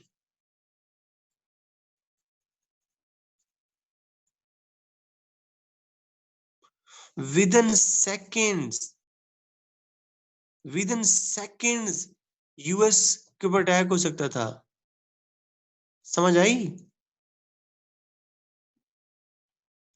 तो इसलिए उन्होंने कहा कि ये जो मिसाइल्स कुछ और भी इधर से आ रहे थे अटलांटिक ओशन में, इन्होंने कहा कि ये मिसाइल्स इधर से इधर नहीं आएंगे। अटलांटिक में एक हिपोथेटिकल लाइन लगी, मैं तुम्हें ये नहीं पढ़ाऊंगा इतना ज्यादा, ये मैं तुम पे छोड़ रहा हूँ, वरना तुम्हारा ये इंटरेस्ट खत्म हो जाएगा। ये 13 डेज मूवी देखना। बस समरी ये है कि हिपोथेटिकल लाइन लगी और कहते थे कि उस लाइन से अगर आगे मिसाइल्स आ जाते तो पता क्या होना था?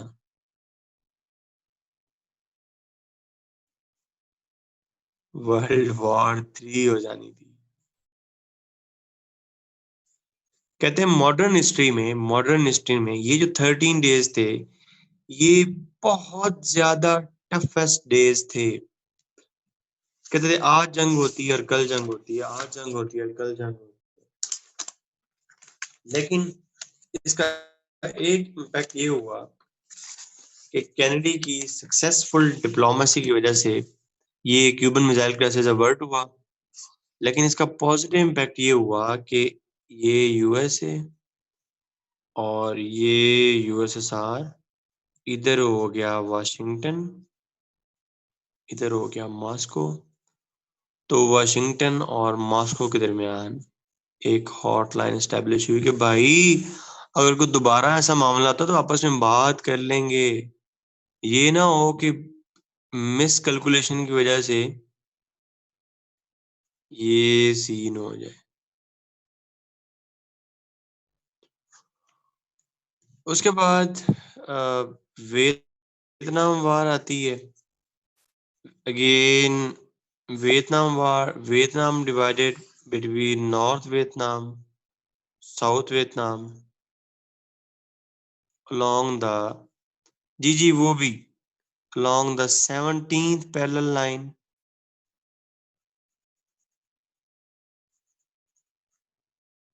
तो मैं आज एक इंटरेस्टिंग बात बताता हूँ। यूएस ने ये वॉर लूज की थी, यूएस ये जंग हारा था। क्यों? Because of north guerrilla warfare की वजह से। जी, इसके ऊपर भी मूवी है, मुझे उसका नाम नहीं याद आ रहा।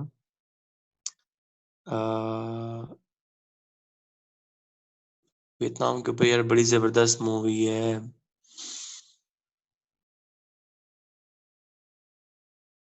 नहीं नहीं, ब्लैक हॉक डाउन तो है इसके ऊपर, इराक इराक के ऊपर। नहीं नहीं, ब्लैक हॉक डाउन सोमालिया के ऊपर है मेरे ख्याल में।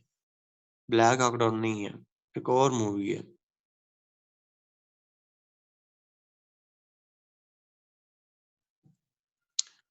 आ,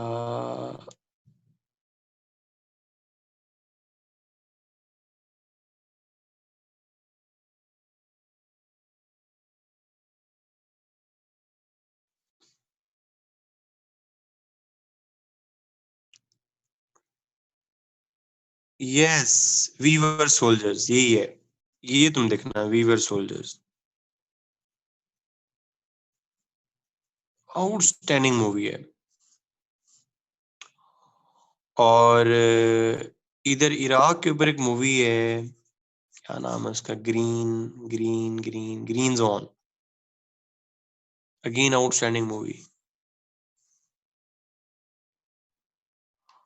और एक ये इसके ऊपर रिसेंटली आई थी, ये आई थी इसके ऊपर, ये जो इन्होंने इसके लिए ऑपरेशन किया था, समा बिन लादेन के लिए।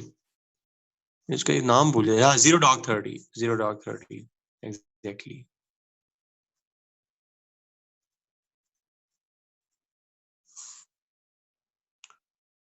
ठीक हो गया।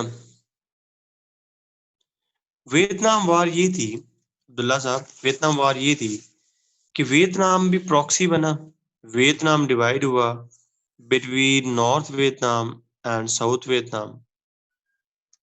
इनकी आपस में वॉर हुई।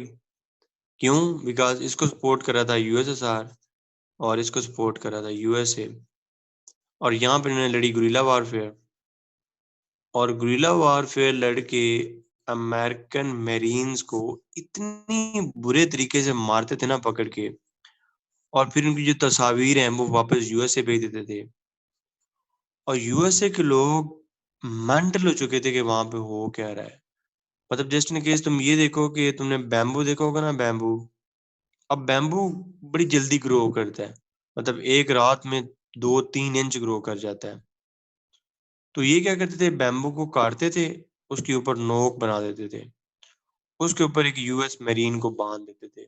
सारी रात जब वो बैम्बू ग्रो करता था तो वो उसकी बॉडी से ग्रो करके जाता था। Now think about the horrible death. उसके बाद सोल्जर पकड़ते थे, उसके जो मुंह है सर के ऊपर बोरी बांध देते थे, और बोरी बांध के उसके ऊपर शीरा फेंक देते और शीरे के अंदर चूहे फेंक देते थे, जो ये जंगली रैट होते हैं। अब वो रैट जो है वो सारी रात उसका जो मुंह है वो नोच लेते थे। और ये तस्वीरें जब उन्होंने वापस भेजी तो people were very much aggravated. बहुत ज्यादा प्रेशर आया अमेरिकन प्रेसिडेंट के ऊपर कि ये विथड्रॉ करवाएं, ये विथड्रॉ करवाएं। ठीक है। तो निक्सन केम इन।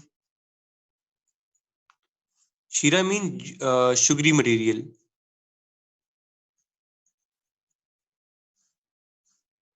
निक्सन, ये तो मूवी देखना, तुम्हें बड़ा सीन मिलेगा यार इसके अंदर।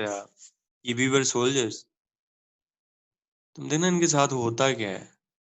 खैर इन्होंने भी बहुत ज्यादतियां की, इन्होंने भी पूरे पूरे गांव जो है वो उजाड़े। ज्यादतियां इन्होंने भी बहुत की, लेकिन मारा उन्होंने भी सही तरीके से इनको। अगेन यहाँ पे कंट्री ने बहुत अहम रोल प्ले किया। उस कंट्री का नाम है,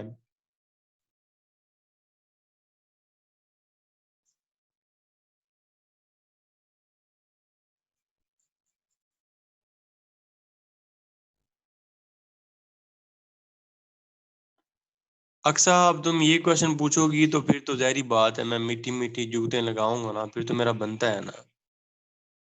क्या फायदा हुआ वो मेरे शुरू वाले फ्लो डायग्राम बनाने का।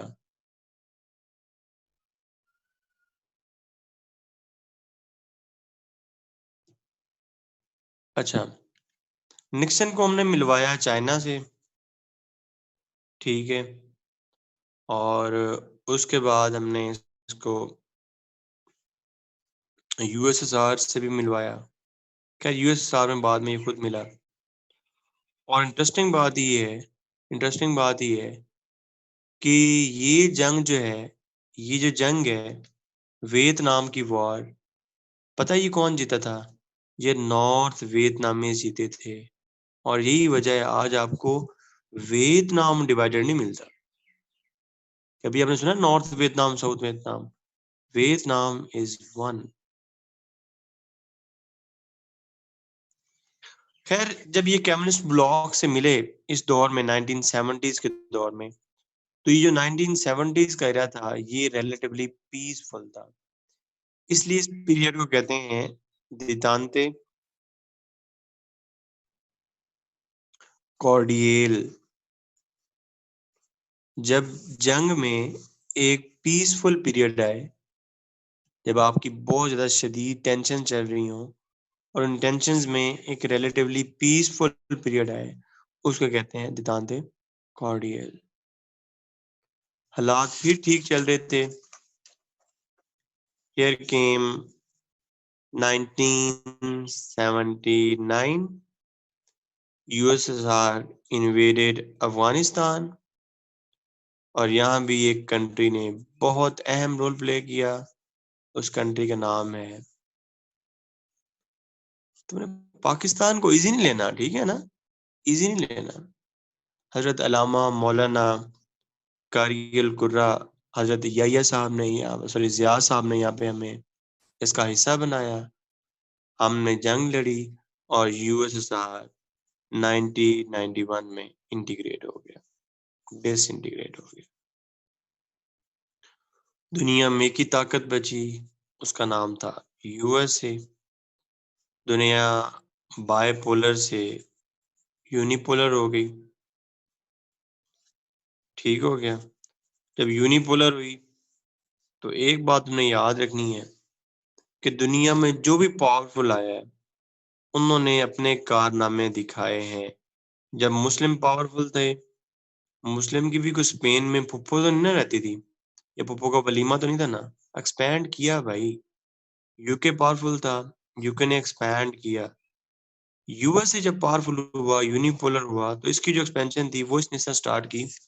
इसने फार्मूला बनाया एक्सपेंशन का, उसको कहते हैं बुश डॉक्ट्रिन। अब बुश डॉक्ट्रिन के अंदर आपने सिर्फ एक दो बातें याद रखनी है। जो पहली बात है वो है प्री एम्प्टिव स्ट्राइक।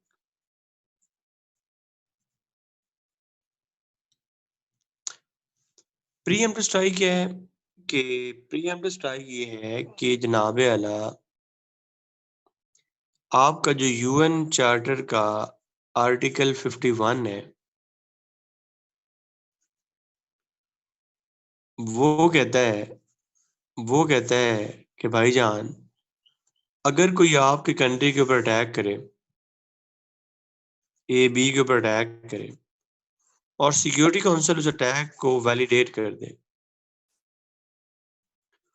और उस अटैक की वजह से आपका इंटरनेशनल पीस जो है वो थ्रेट हो, तो आप उस कंट्री के अगेंस्ट वापस उसको अटैक कर सकते हैं। मैं रिपीट करता हूँ, आर्टिकल 51 ये कहता है कि अगर आपके कंट्री के ऊपर कोई अटैक करे, उस अटैक को सिक्योरिटी काउंसिल वैलिडेट करे, और उस अटैक की वजह से इंटरनेशनल पीस जो है वो थ्रेट हो, वो खतरे में आए, तो आप क्या कर सकते हैं, आप उस कंट्री के अगेंस्ट सेल्फ डिफेंस के लिए अटैक कर सकते हैं। इनके लॉयर्स ने इस आर्टिकल 51 को पकड़ा और कहा कि भाईजान, ये है कि अगर कोई हमारे कंट्री के ऊपर अटैक करे तो फिर हम उसके लिए सेल्फ डिफेंस करेंगे।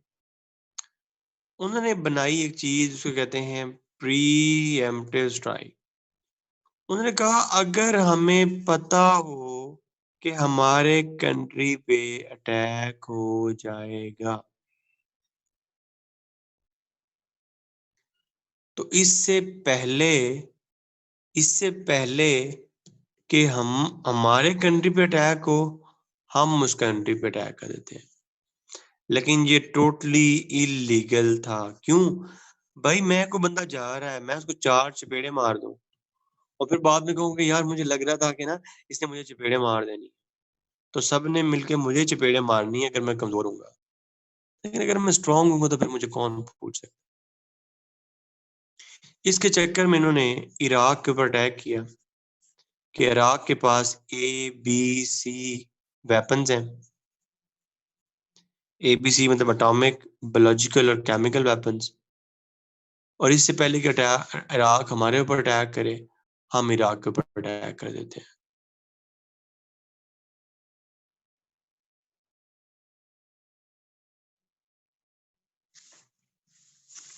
फिर उन्होंने नया फरसुदा निकाला और वो था कि there is no difference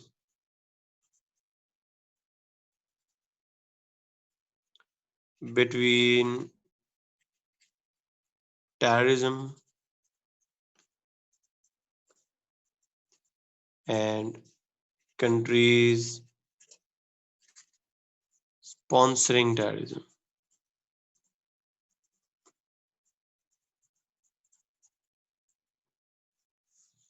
There is no difference between terrorism and countries sponsoring terrorism. Okay, इस बात का क्या मतलब है? इस बात का ये मतलब है कि भाई उन्होंने कहा कि टेररिस्ट के दरमियान और जो कंट्रीज टेररिज्म को सपोर्ट कर रहे हैं उनके दरमियान कोई फर्क नहीं है। लेकिन भाई ये कौन डिसाइड करेगा कि इस टेररिस्ट को ये कंट्री सपोर्ट कर रहा है? पाकिस्तान तालिबान तो हमारे अपने कंट्रोल में नहीं है। आप कैसे कह सकते हो हमें उनके साथ मिलवा सकते हो? अफगान तालिबान तो अफगानिस्तान के अपने कंट्रोल में नहीं है, तो आप कैसे कह सकते हो? असल में इसके जरिए उनको एक प्ली मिली और उन्होंने अफगानिस्तान के ऊपर अटैक कर दिया। Afghanistan is a terrorist harbouring country and either you are with us or against us.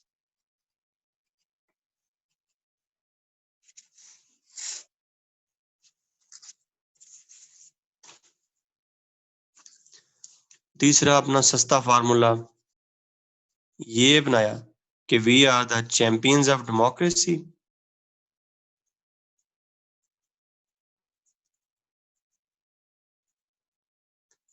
and we will take democracy to the homes of people. कि हम जनाब चैंपियन डेमोक्रेसी के और लोगों के घरों तक डेमोक्रेसी को लेके जाएंगे, बेशक उनको पसंद आए या बेशक ना आए। और इसके चक्कर में सारे मिडिल ईस्ट का बेड़ा गर्क कर दिया। यहाँ पे अपने इंटरेस्ट के लिए था, वहां पे जो प्रोटेस्ट लोग कर रहे थे उनको सपोर्ट किया, एक फजूल किस्म का अरब स्प्रिंग लेकर आए और उस अरब स्प्रिंग के बाद आपके सामने है कि मिडिल ईस्ट के साथ क्या क्या क्या हुआ।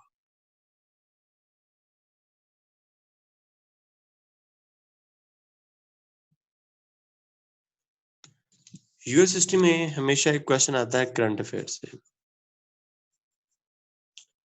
अगर आप 2016 का पेपर देखोगे, 2017 का पेपर देखोगे, 2018 का पेपर देखोगे, तो उसमें जो करंट अफेयर के क्वेश्चन होंगे वो आजकल के हिसाब से टोटली इरेलीवेंट हो गए हैं। मसलन 2018 में उसने पूछा था ट्रंप की अफगान पॉलिसी, तो वो आज जो अफगान पॉलिसी है वो बिल्कुल चेंज हो चुकी है। तो ये ओनली टॉपिक है जो मैं आपको नहीं करवा रहा, क्योंकि ये टॉपिक आपको सरफरीद बहुत अच्छे तरीके से करवा देंगे। बाकी अगर आपको थोड़ी सी तौफीक हो तो आप 2016, 2017, 2018 के पेपर उठा के देखेंगे तो आप उनमें देखेंगे कि आपके 8 में से 7 क्वेश्चंस अटेम्प्ट हो रहे होंगे। तो मुझे भी याद रख लेना, जब तुम्हारी एलोकेशन हो और तुम नोवा सेरेमनी पे खड़े हो के बता रहे हो कि हमें इसने हेल्प किया, तो वहाँ पे भाई को जरूर याद रखना। ना भी याद रखो तो तुम भाड़ में जाओ, आई डोंट बॉदर। हाँ, लेकिन ये है, आखिरी बात ये है कि बस एक बात मेरी याद रखना, बल्कि पहले इसको रिव्यू करते हैं। हमने देखा कि 13 कॉलोनीज थी,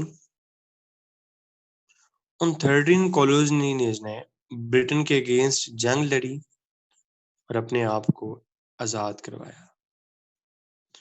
फिर उस आजादी के बाद उन्होंने दुनिया को बताया कि उल्लू के पट्टों, दुनिया कॉन्स्टिट्यूशन के हिसाब से और दुनिया रिपब्लिक के हिसाब से, दुनिया डेमोक्रेसी के साथ भी चल सकती है।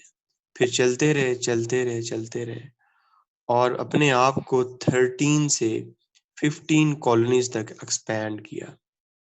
दो भाइयों के दरमियान भी जंग हो जाती है। जब आपस में जंग हुई नॉर्थ और साउथ की, तो अपने 6 लाख बंदे मरवा लिए, लेकिन कहा कि अलग नहीं होना, रहना इकट्ठे ही है। उसके बाद जब अपनी सोसाइटी में गंद आया, तो गंद को ठीक करने के लिए प्रॉपर मूवमेंट्स लाई, जिनको प्रोग्रेसिव मूवमेंट कहते हैं। और उससे जब फ्री हुए तो बड़ा टेक्निकली वर्ल्ड वार 1 में रोल प्ले किया और वर्ल्ड वार 2 में रोल प्ले किया, और अपने आप को इन वॉर जो लोगों ने लड़ी थी उनमें से अपनी जात के लिए काफी सारी पॉजिटिव चीजें निकाली। उसके बाद जो अपने साथ मौजूद ब्लैक्स थे, तुम्हें फ्लॉयड तो बड़ा याद आ रहा होगा, लेकिन हम इतनी कोई मुनाफिक कौम है, हम तो एक मंदिर की बनाने की इजाजत नहीं दे रहे, हम तो एक मंदिर बनाने की इजाजत नहीं दे रहे। उन्होंने अपने एक ब्लैक को प्रेसिडेंट बनाया। तुम अलाउ करो ना किसी क्रिश्चियन को प्रेसिडेंट बनने के लिए, तुम तो एक मंदिर नहीं बनाने दे रहे। उसके बाद अपनी पूरी एक सिविल राइट्स मूवमेंट लड़ी, और इस सिविल राइट्स मूवमेंट के बाद अपने ब्लैक्स को भी इंडिपेंडेंट किया। 1991 में टेक्निकली अपने आप को वर्ल्ड पावर बनाया। और जब आप वर्ल्ड पावर होते हैं, तो वर्ल्ड पावर बनने के लिए फिर आपको कुछ कारनामे करने ही पड़ते हैं। You may hate them for any reason, but you will love their history, how from nothing to the most powerful nation in only 250 years.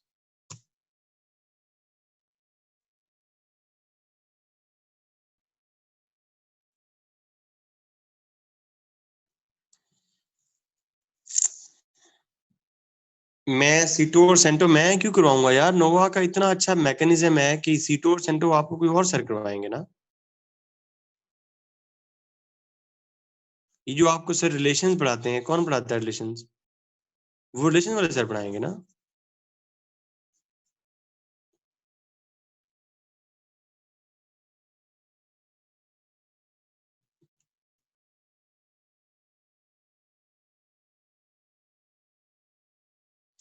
अच्छा, अब तुम्हारे वही सस्ते क्वेश्चन शुरू हो गए हैं। मेरी बात सुनो भाई, जब वो प्रेसिडेंट्स का पूछता है, तो वो आपसे ये नहीं पूछता कि प्रेसिडेंट की फुफ्फो का नाम क्या था, प्रेसिडेंट की कितनी खाला थी, और प्रेसिडेंट के बच्चे कितने थे। जब वो आपसे वाशिंगटन का पूछेगा, तो असल में वो क्या पूछना चाह रहा होगा? वो आपसे फेडरलिस्ट रजीम का पूछना चाह रहा होगा। जब वो आपसे जेफरसन का पूछेगा, तो वो क्या पूछेगा? वो आपसे एंटी फेडरलिस्ट रजीम पूछ रहा होगा। जब वो आपसे मेडिसन का पूछेगा, तब वो आपसे वॉर ऑफ 1812 का पूछ रहा होगा। ठीक है। और जब वो आपसे इसका पूछ रहा होगा, जेम्स के पोप का, तो वो आपसे वेस्टवर्ड एक्सपेंशन पूछ रहा होगा। जब वो आपसे लिंकन का पूछ रहा होगा, तो भाई वो आपसे सिविल वॉर का पूछ रहा होगा। जब वो आपसे थियोडोर रूजवेल्ट का पूछ रहा होगा, तो वो आपसे प्रोग्रेसिव मूवमेंट का पूछ रहा होगा।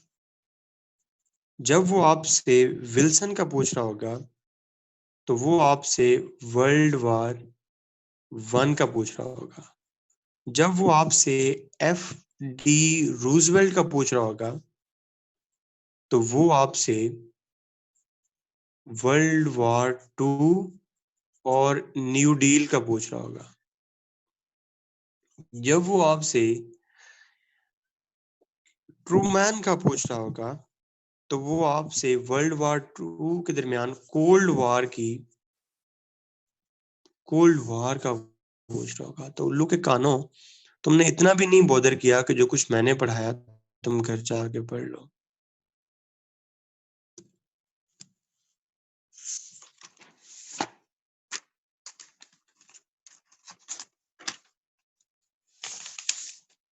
कमिंग टुवर्ड्स माय स्टोरी, यार आई एम सादा सा बंदा हूँ, मजलूम सा।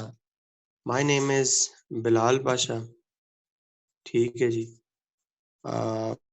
आई was the single child of my parents. I have no brother no sister, and unfortunately I lost my mother in 2015, so we are only two family members, मैं और अब्बा। ठीक है जी।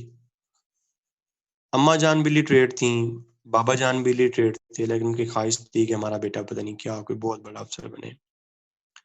बट यहाँ पे मैंने फील किया कि मैं एक चीज जो अक्सर बतानी मिस कर जाता हूँ वो ये है कि फ्रॉम 2010 जब मैंने अपनी यूनिवर्सिटी स्टार्ट की तो उसके बाद मैंने बहुत पैसा कमाया है। सच्ची बात है, बहुत कमाया है। ठीक है। और अब मुझे इतना अफ़सोस होता है कि भाई तुम लोग बैचलर कर लेते हो, तुम लोग मास्टर कर लेते हो, तो कितनी शर्मिंदगी की बात है कि अभी भी अगर तुम घर वालों से पैसे ले रहे हो, तुम्हें तो डूब के मर जाना चाहिए।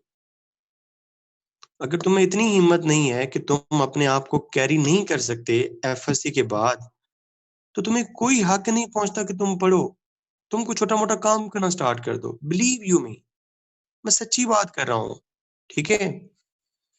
2010 से onward, alhamdulillah, मतलब monthly I used to earn 50K, and in 2012 I remember I used to earn 1 lakh, 2 lakh।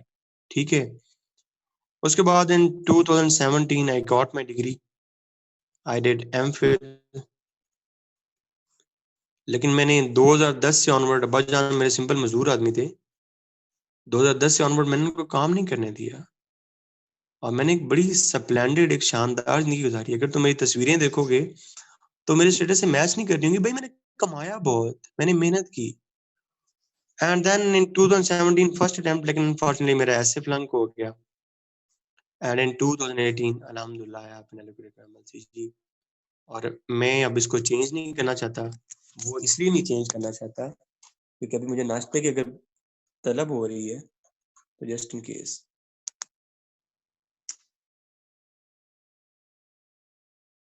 Hello. Haider, मेरा नाश्ता लगा दो, मैं नीचे आ रहा हूँ। नाश्ता लगा दो, मैं नीचे आ रहा हूँ। ओके। ओके। ओके, हाँ मैंगो शेक कर दो। ठीक है। ओके ओके, मैं आ रहा हूँ नीचे, लगा दो। ठीक है। उसके बाद यार, मैं टीचिंग मुझे बहुत अच्छी तरीके से आती थी। अल्हम्दुलिल्लाह मैं फील करता हूँ कि आई एम वेरी गुड टीचर। तो मैंने टीचिंग स्टार्ट की थी, मैं होम ट्यूशन पढ़ाता था और बहुत अच्छी पढ़ाई है होम ट्यूशंस। प्रिपरेशन कैसे की? अब मेरा प्रिपरेशन का सीन ये था कि मुझे कभी भी पूरा टाइम तो मिला नहीं।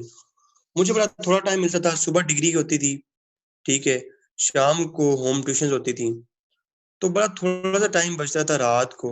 ठीक है। तो रात को बैठ के थोड़ी बहुत तैयारी करता था। अब एक बात आपने याद रखनी है कि भाई सिंपल सा फार्मूला है, अगर आपके पास ज्यादा टाइम है तो आपके पास तैयारी के लिए कम टाइम लगेगा पढ़ने के लिए। अगर आपके पास पढ़ने के लिए कम टाइम है तो आपके पास टाइम ज्यादा लगेगा। मुझे तैयारी करते हुए 2 साल लगे। रीजन इज मेरे पास टाइम कम था। इंग्लिश कैसे इंप्रूव की? इंग्लिश मैंने सारी की सारी यूट्यूब से इंप्रूव की। ठीक है। आप यूट्यूब पे नाउन लिखोगे तो आपको भाई 10,000 वीडियोस मिल जाएंगी कि नाउन क्या होता है। आप प्रोनाउन लिखोगे आपको 10,000 वीडियोस मिल जाएंगी कि प्रोनाउन क्या होता है। मैं ये कहता हूं कि जिस दिन आपको एक सेंटेंस में ये पता चल गया कि ये आर्टिकल है, ये नाउन है, ये प्रोनाउन है, ये एडजेक्टिव है और ये एडवर्ब है, और फिर आपने उनकी पोजीशंस के हिसाब से अपनी राइटिंग प्रैक्टिस रोजाना की बेसिस पे कर ली, तो आप कभी भी फेल नहीं हो सकते। मैं क्या करता था, मैं रोजाना डॉन के एक एडिटोरियल की प्रेस ही जरूर करता था, चाहे जो मर्जी हो जाए। एक एडिटोरियल की प्रेस ही जरूर करता था और एक ओपिनियन को लेके उसका ऐसे जरूर बनाता था। अब ये मैं कैसे बनाता था, ये मेरे पेज पे मेरी वीडियो पड़ी हुई है फैक्ट बुक के बारे में, लर्न विद बिलाल पाशा पे, उस पे आप जाके देख सकते हो कि फैक्ट बुक किस तरह बनाते हैं और ये मैं किस तरह लिखता था।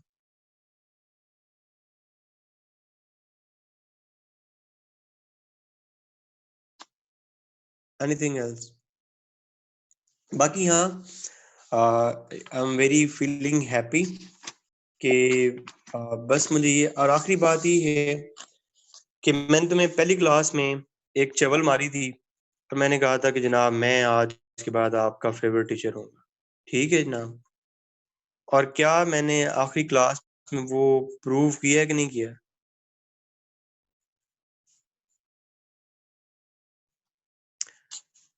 इस प्रूव करने में सिर्फ एक बात ये थी कि मेरा अल्लाह जानता है कि मैंने कितने दिल से पढ़ाया है। मेरा अल्लाह जानता है कि मैंने कितने दिल से पढ़ाया है कि पहले बैकग्राउंड क्लियर करो बच्चों का कि भाई चीज है क्या, फिर बताओ कि वाई कि क्यों हुई, फिर बताओ कि हाउ कि कैसे हुई, फिर बताओ कि इम्पैक्ट कि उसका इम्पैक्ट क्या हुआ, फिर उसकी सिग्निफिकेंस क्या हुई। तो मेरे बच्चों, टेक होम मैसेज ये है कि जिंदगी में जो काम भी करो वो दिल के साथ, ठीक है? जो काम भी करो दिल के साथ करो। और बाकी अगर तुम मुझसे कनेक्ट करना चाहते हो तो you can text me on my page, learn with Bilal Pasha, ठीक है? अपना ये जो है ये मेंशन कर देना अपना बैच, कि आप किस बैच से हो, तो इंशाल्लाह मैं आपको आंसर करूंगा।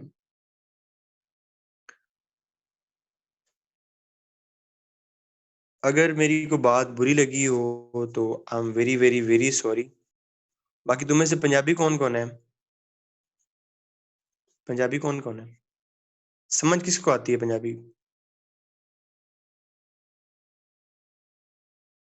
चलो ठीक,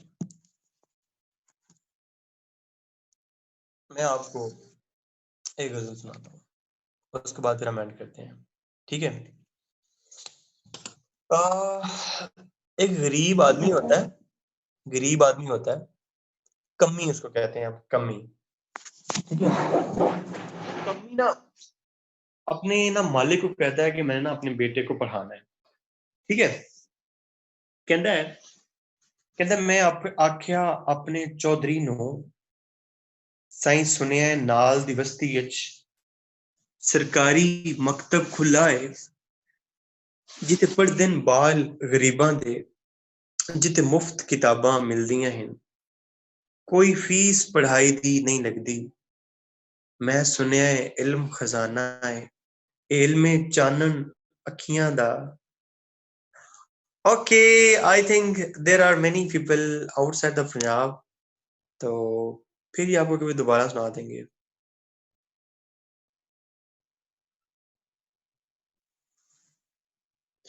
बस वो पठान भी है ना, चलो फिर इसको डिले पे रख लेते हैं। बाकी अल्लाह ताला आपको बहुत बहुत कामयाब करे। All the good wishes for you.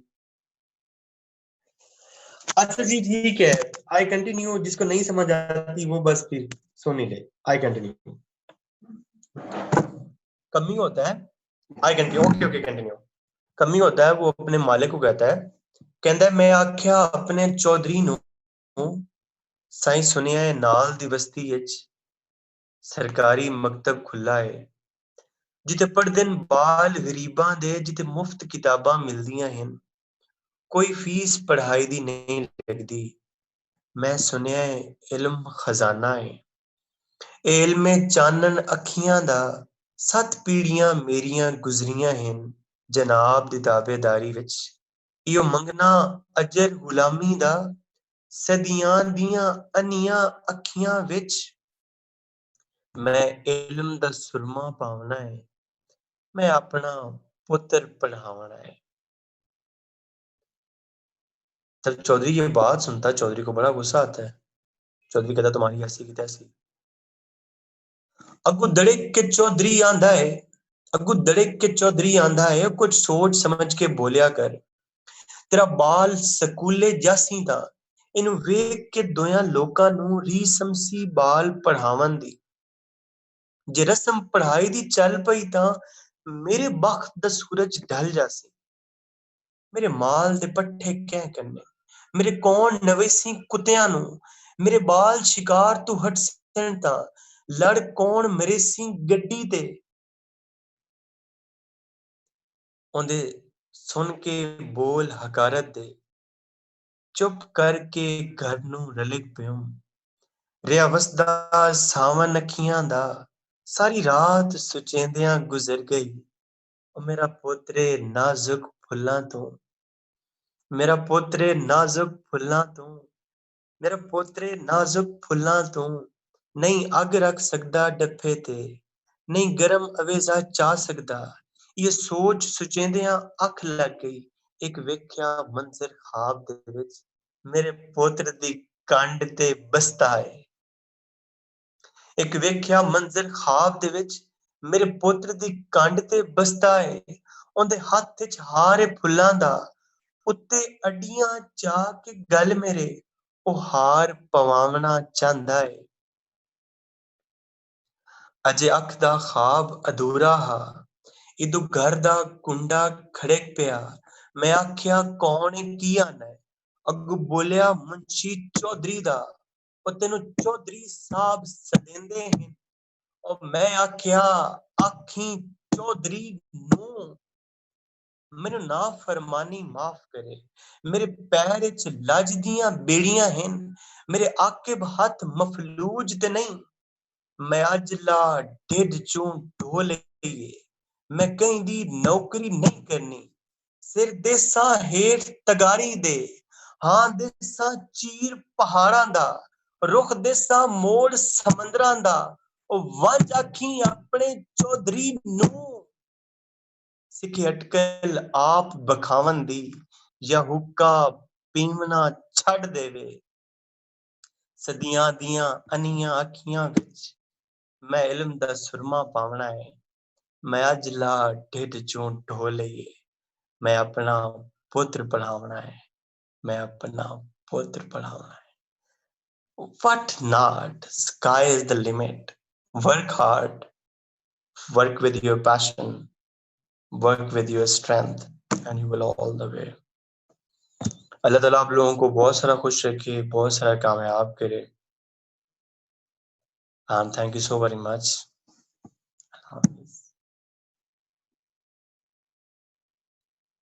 चलो गाना गाते हैं। हमको मिली है आज घड़ियां नसीब से, जी भर के देख लीजिए हमको करीब से, फिर आपके नसीब में ये बात हो न हो, शायद फिर इस जन्म मुलाकात हो न हो। यार मैं इमोशनल इसलिए हो रहा था कि ये मेरी लास्ट क्लास है नोवा में, तो I am saying good bye to Nova.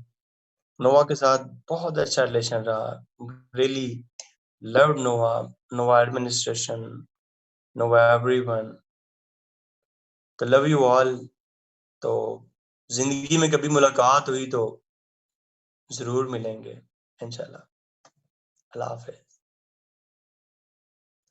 And yeah, you can text me on my page, Learn with Bilal Pasha. Allah Hafiz.